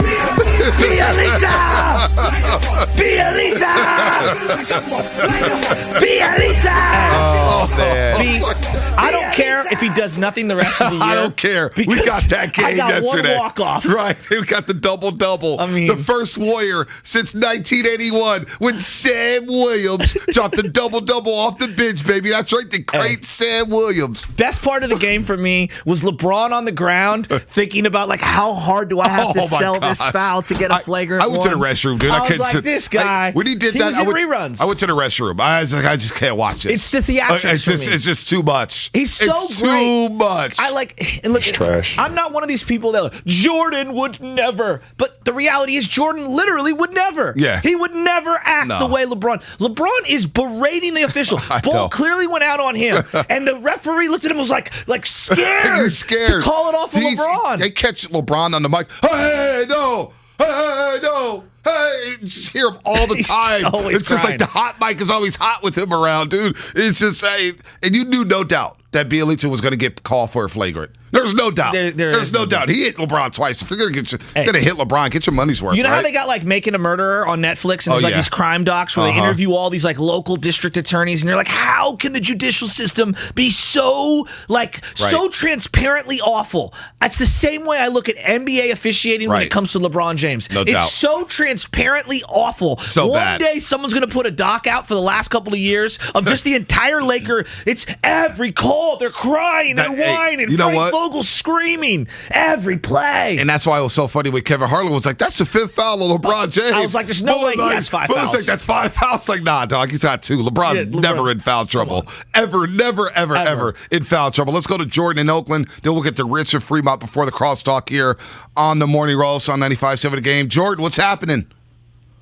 All right. Good morning, fellas. I love the show. Thank you. I want to start off with the positive. Bielisa was amazing. I've seen that man play on multiple occasions, and I never saw anything like that. Jordan Poole, he's on the rise. We saw it last year since the call-up from the G League. Yeah. And I think if he continues on this pace, when Klay comes back, I think Steve Kerr's going to have to do the difficult thing and put a big money man on the bench, and that's Andrew Wiggins. I don't know. I think there's room for all of them to play. There's 48 minutes in a game. Yeah. You're going to have lots of opportunities to try different lineups. I like his defense. Wiggins was off last night for his standard. He's not in He'll have shape. his moments. Yeah, no, he wasn't in the best shape. I'm not worried. Yeah. Steve Kerr hinted at the conditioning not being there yet for Andrew Wiggins. We know about his offseason and what happened in training camp. But look, Wiggins was solid in the fourth quarter. He's in that closing lineup. He plays defense. He's a hell of a fourth option. I tell you that much. Exactly. He's a hell of a fourth option. You could do a lot worse. Let's go to Rich and Fremont here on the Morning Roast. What's up, Rich? Good morning. Good morning, Bonte. You know when you said what's up, Rich, you know who it is. I know who it is, baby. I just wanted the intro, baby. I just wanted to step away from you because I know you're calling and running hot right now if the Warriors win last night. Oh, yeah, you know I'm running hot. I'm running hot because, man, y'all giving props to Bia, and he deserves it. My goodness, that boy just showed up and showed out. And you know what? They was going on. Kevin Harlan and Reggie Miller was going on about all the guys that the Lakers signed. By the end of the game, none of that mattered. Bielisa showed up. He did his thing. And you know what? He's welcomed in the Bay, okay? And he deserves it. And at the end of the day, look, wait a minute. Shasky, I saw that live video with you and Joe and Spadoni. Oh, my God. That was huge. And this is the thing. Monte's been on my Game Face podcast. And look, Shasky, I got to have you on, man. I got to do it. I got to have you on. You know what? But we're going to make that happen. We're going to make that happen. But right now we're on 95.7 The Game, so you boys got to pay the bills first. They got to pay the bills first. And, you know, we're talking about that the live budget. video that we did yesterday? Yeah, that was me not and Spadoni. Langford. Damn, nice guy. That's okay. Rich, you've known me for like 4 or 5 years, man. Maybe you need to go on his podcast. Maybe I do. I ate some hot wings on there. I heard there's a lot of wings on that podcast. He had chicken wings at the ready there with Guru. He didn't have chicken wings when I went on his podcast. Matter of fact, I go on the podcast, I'd sign in on Zoom, and Mike Schumann had something to do, man. Schumann couldn't make it. And he was like in his kitchen. Wait, you were Schumann's backup? No, Schumann and Rich co-host the podcast. They host the podcast together. I love Mike. Yeah, I love Mike too. And he called out, was like, oh yeah, I got something else to do. Bonte Hill's coming out. Yeah, I got something else to do. He tapped out on me. And then I'm signed up on the Zoom, and Rich is in his kitchen. Yeah? And I'm like, what are we doing here, Rich? It's Daiquiri Factory. In the kitchen, like Nicotina. I love All right, Rich. so one thing that was just so clear to me last night. What's that? I'm watching Jordan Poole, the Ascension. The rookies, it's a necessary thing. I'm looking at the Nets lose to the Bucks. I'm looking at the Lakers and how they're constructed. Neither team has any young, drafted, controllable assets. Not one. Now, I get it. People, you can't thread the needle. Oh, my God, it's impossible. Are you chasing wins or are you developing? Look, there's going to be some bumps in the road. But the losing of the last couple of years, the one benefit was that Jordan Poole got opportunities to play through a lot of these mistakes. They call it a blessing in disguise. Absolutely. And so Kuminga, Moody, Wiseman, they'll have their moments sprinkled in. Right. They're not the main chili. They're not the meat and potatoes of this bangers and mash. But they're going to be the seasoning over the top of it, and they're going to have their opportunities. And you see Jordan Poole yesterday come through. The Lakers and the Nets are dying for a young, controllable asset who can come in and help them. Right now, it's a bunch of buyouts. Well, not going to happen when you have a top-heavy roster like Kyrie, Jordan, James Harden, and Kevin Durant. And, of course, you got LeBron, AD, and Russell Westbrook. They're all making 35-plus, 40-plus. You're not going to have young assets. You're not going to have high draft picks, but that is their problem. In Brooklyn and LA, the Warriors have young, controllable assets, and they have possibly one of the best players in the league in Steph Curry, who dropped a triple-double yesterday despite shooting 5 of 21 from the floor. You are listening to 95.7 The Game. He was mad. KGMZ FM and HD1 San Francisco and Odyssey Station in the 9 o'clock hour with Mark Willard and Dan Dibley. is brought to you by our great friends at Timeless Coffee. Go out there to Timeless Coffee, one of three locations in Oakland and Berkeley, and a new store on 17th and Webster in downtown Oakland. What's up, boys? Congratulations, Monte, at 1-0 for a team that you're working so hard to cover. That winning teams are more fun to cover than losing teams. I've been a part of both in my short but meteoric TV career. The winning teams are always more fun than the non-winners. So not bad. Good for you, B. That's a nice win, you know what? Last season was fun because at least they were in a playoff chase. True. And you had Steph Curry dropping 37 a game over the last 2 months, but there's a good vibe with this basketball team. Like the Giants, you felt the vibe early on. Even though it's one game, I just like the makeup of this roster with the Golden State Warriors. You guys know what the true test of friendship is when I'm actually watching my boy over here on post game instead of Chuck. Yeah, that's a true test. That's a mistake on your part. I double screened it, but I turned Chuck down. That's an easy pass turned you up on Chuck. Why? It's a no Chuck zone. You don't like Chuck? Hard pass on Chuck. Yeah, You don't like Chuck? It's Really? running. He's run his course for me. Okay. And, Shaq doesn't watch the game, and Shaq and I Chuck actually tries like to it that demean. way. I like it. I don't want Chuck actually breaking stuff down. I want Chuck being a weirdo. I feel for That's what Kenny Ernie. Smith is there for. Kenny Smith is there to watch the game. Chuck is cemented. He's cemented in my world. No, because like years ago when my 14-year-old was a baby, walking through the clubhouse at Edgewood for that celebrity tournament. Right. And Chuck stopped and gave him a little cheek rub and like happy baby. And I'm like, all right, you're good. You got a lifetime contract right there. That's strong. He's a made man in the Willard household. He is. Edgewood, family money. Wow, we've learned something new today. No, a media pass. Oh, the celebrity tournament. I like that. Just a media pass. Well, it's expensive to stay up there. I mean, Dibs, am I wrong? It's very expensive. I mean, especially that week. It's a celebrity bonanza. Family money. Maybe 95.7 can hook your boy up and get me on out My mom worked at Hillsdale High School and my dad worked at Burlingame High School. That's my family money. Right Burlingame High School looks nice. I was just down there for a football game. Nice. Sacred Heart Cathedral got beat by Burlingame. The football field looks beautiful. They had digital tickets at the high school. They were doing digital tickets. I was like, that would never happen in San Francisco public school. Burlingame High School helped me, Dibs. Drew Schiller. No, not star. Drew Schiller, not Peter Harlob, and not Grant Brisbee. Great knowledge but right there. The rap tune that was always also a movie, Dangerous Minds. Dangerous Minds. Thank you, Coolio. That was all shot. That video was shot at Burlingame High School. Wow, a lot of that movie. Wow, Burlingame High School. Mr. L.A. Coolio. Google it. Wow, Right? I thought you Google it. Wow. Michelle Pfeiffer. Yes, thank you. You got to Google it. You got to Google Amish it. Paradise too. Yeah, Weird Al Yankovic, was he there? Weird Al, Cal Poly San Luis Obispo, built the radio station I then frequented a few years later. No. That's my Mustang brother right there. Bonte, do you know who Weird Al Yankovic is? Of course I do. Okay. Of course I do. His musical tastes are very, they're like one lane. And we've talked with Bob Myers about this many a time as I drop his name in the middle of the room. Right back I mean, just flexing. I mean, you're flexing Edgewood. I said Edgewood. He's flexing Bob Myers. He's just got to one up. That's what Shasky does sometimes. He one ups you. I'm like, got a card around my neck. I'm not a member at Edgewood. I don't even know if they have members. I know you guys have deep musical knowledge. So I came up with this one particular.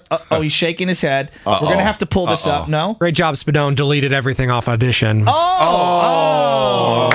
job, Spadone. Wait, and you notice Joe Spadone. Was this the Bielitsa track though? Yeah, the Bielitsa hit. Which wasn't there the last time you called for it about 30 minutes ago. I've got a greatest hits collection of horrible, ad-lib songs on the air when someone gets signed, and the Bielitsa song, people were going crazy. I think it's a 9.2 for the first half of the riff. The back half we need to recut. Gotta workshop it. We wanted to know if Mark Willard knew who Little John and the East Side Boys was, because we don't really know Mark Willard yet. We don't know if he knows about Little John and the East Side Boys. We're getting there. We're getting there. Okay, we're getting there. Bonte thought that Sweet Home Alabama was Maroon 5, so he has no room to talk right now. I grew up in the hood. I mean, you think they're bumping Leonard Skinner in the hood? Sweet Home Alabama is a Reese Witherspoon movie. That's what you got to know that. Mark Willard, I go to the liquor store, this dude's hanging out with gold chains and gold teeth. You think they're rocking Sweet Home Alabama in the boom box? I mean, come on. You got to have a broad. You got to have a broad spectrum. Alabama's a street in Potrero Hill. Right, That's all you know. exactly. It's a street you don't walk down to Potrero Hill. That's what I know. I take college football team that's no longer number one in the country. What's on deck today, boys? What's that? What's on deck today? Spadoni with no Laker jersey on today. Oh, that's what's imagine on deck. that. Well, yeah, we might address that. We might address that, Mr. Spadoni. But yeah, Grant Liffman's going to hop on. Nice. Okay. Dubs Talk. Yeah. Dubs Talk live. Of course. I want to get in right out of the gate into Jordan Poole. I want to specifically talk about Jordan Poole because there are a lot of different legs on that spider. Not just the obvious. What this means for the organization, what it means for your best friend, Bob Myers.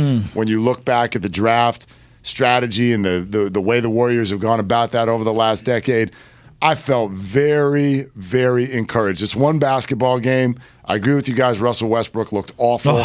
It's one basketball game, but that is incredibly encouraging in a number of directions to see the Warriors do what they did last night with Steph Curry not having a good game. The bench, 55-29, outscoring the Lakers bench. Last year's team did not have the ability to do, even for one night, what last night's team did. B was saying Ginobili, which is a great example of a player off the bench who's major impact. I'm going to go Monte Ellis, 06-07. He comes out of nowhere. Dude takes a huge step forward. Jason Richardson hurts himself in like January, and Monte just stepped in and balled out. And that We Believe team, people forget how impactful Monte was off the bench once J. Rich came back.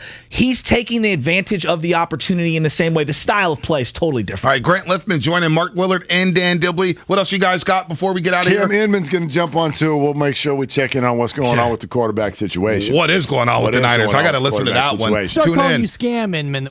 That's it for us. Have a good day. We'll see you at 6 a.m. tomorrow morning. Mark Willard, Dan Dibley coming up next right here on 95.7 The Game. They're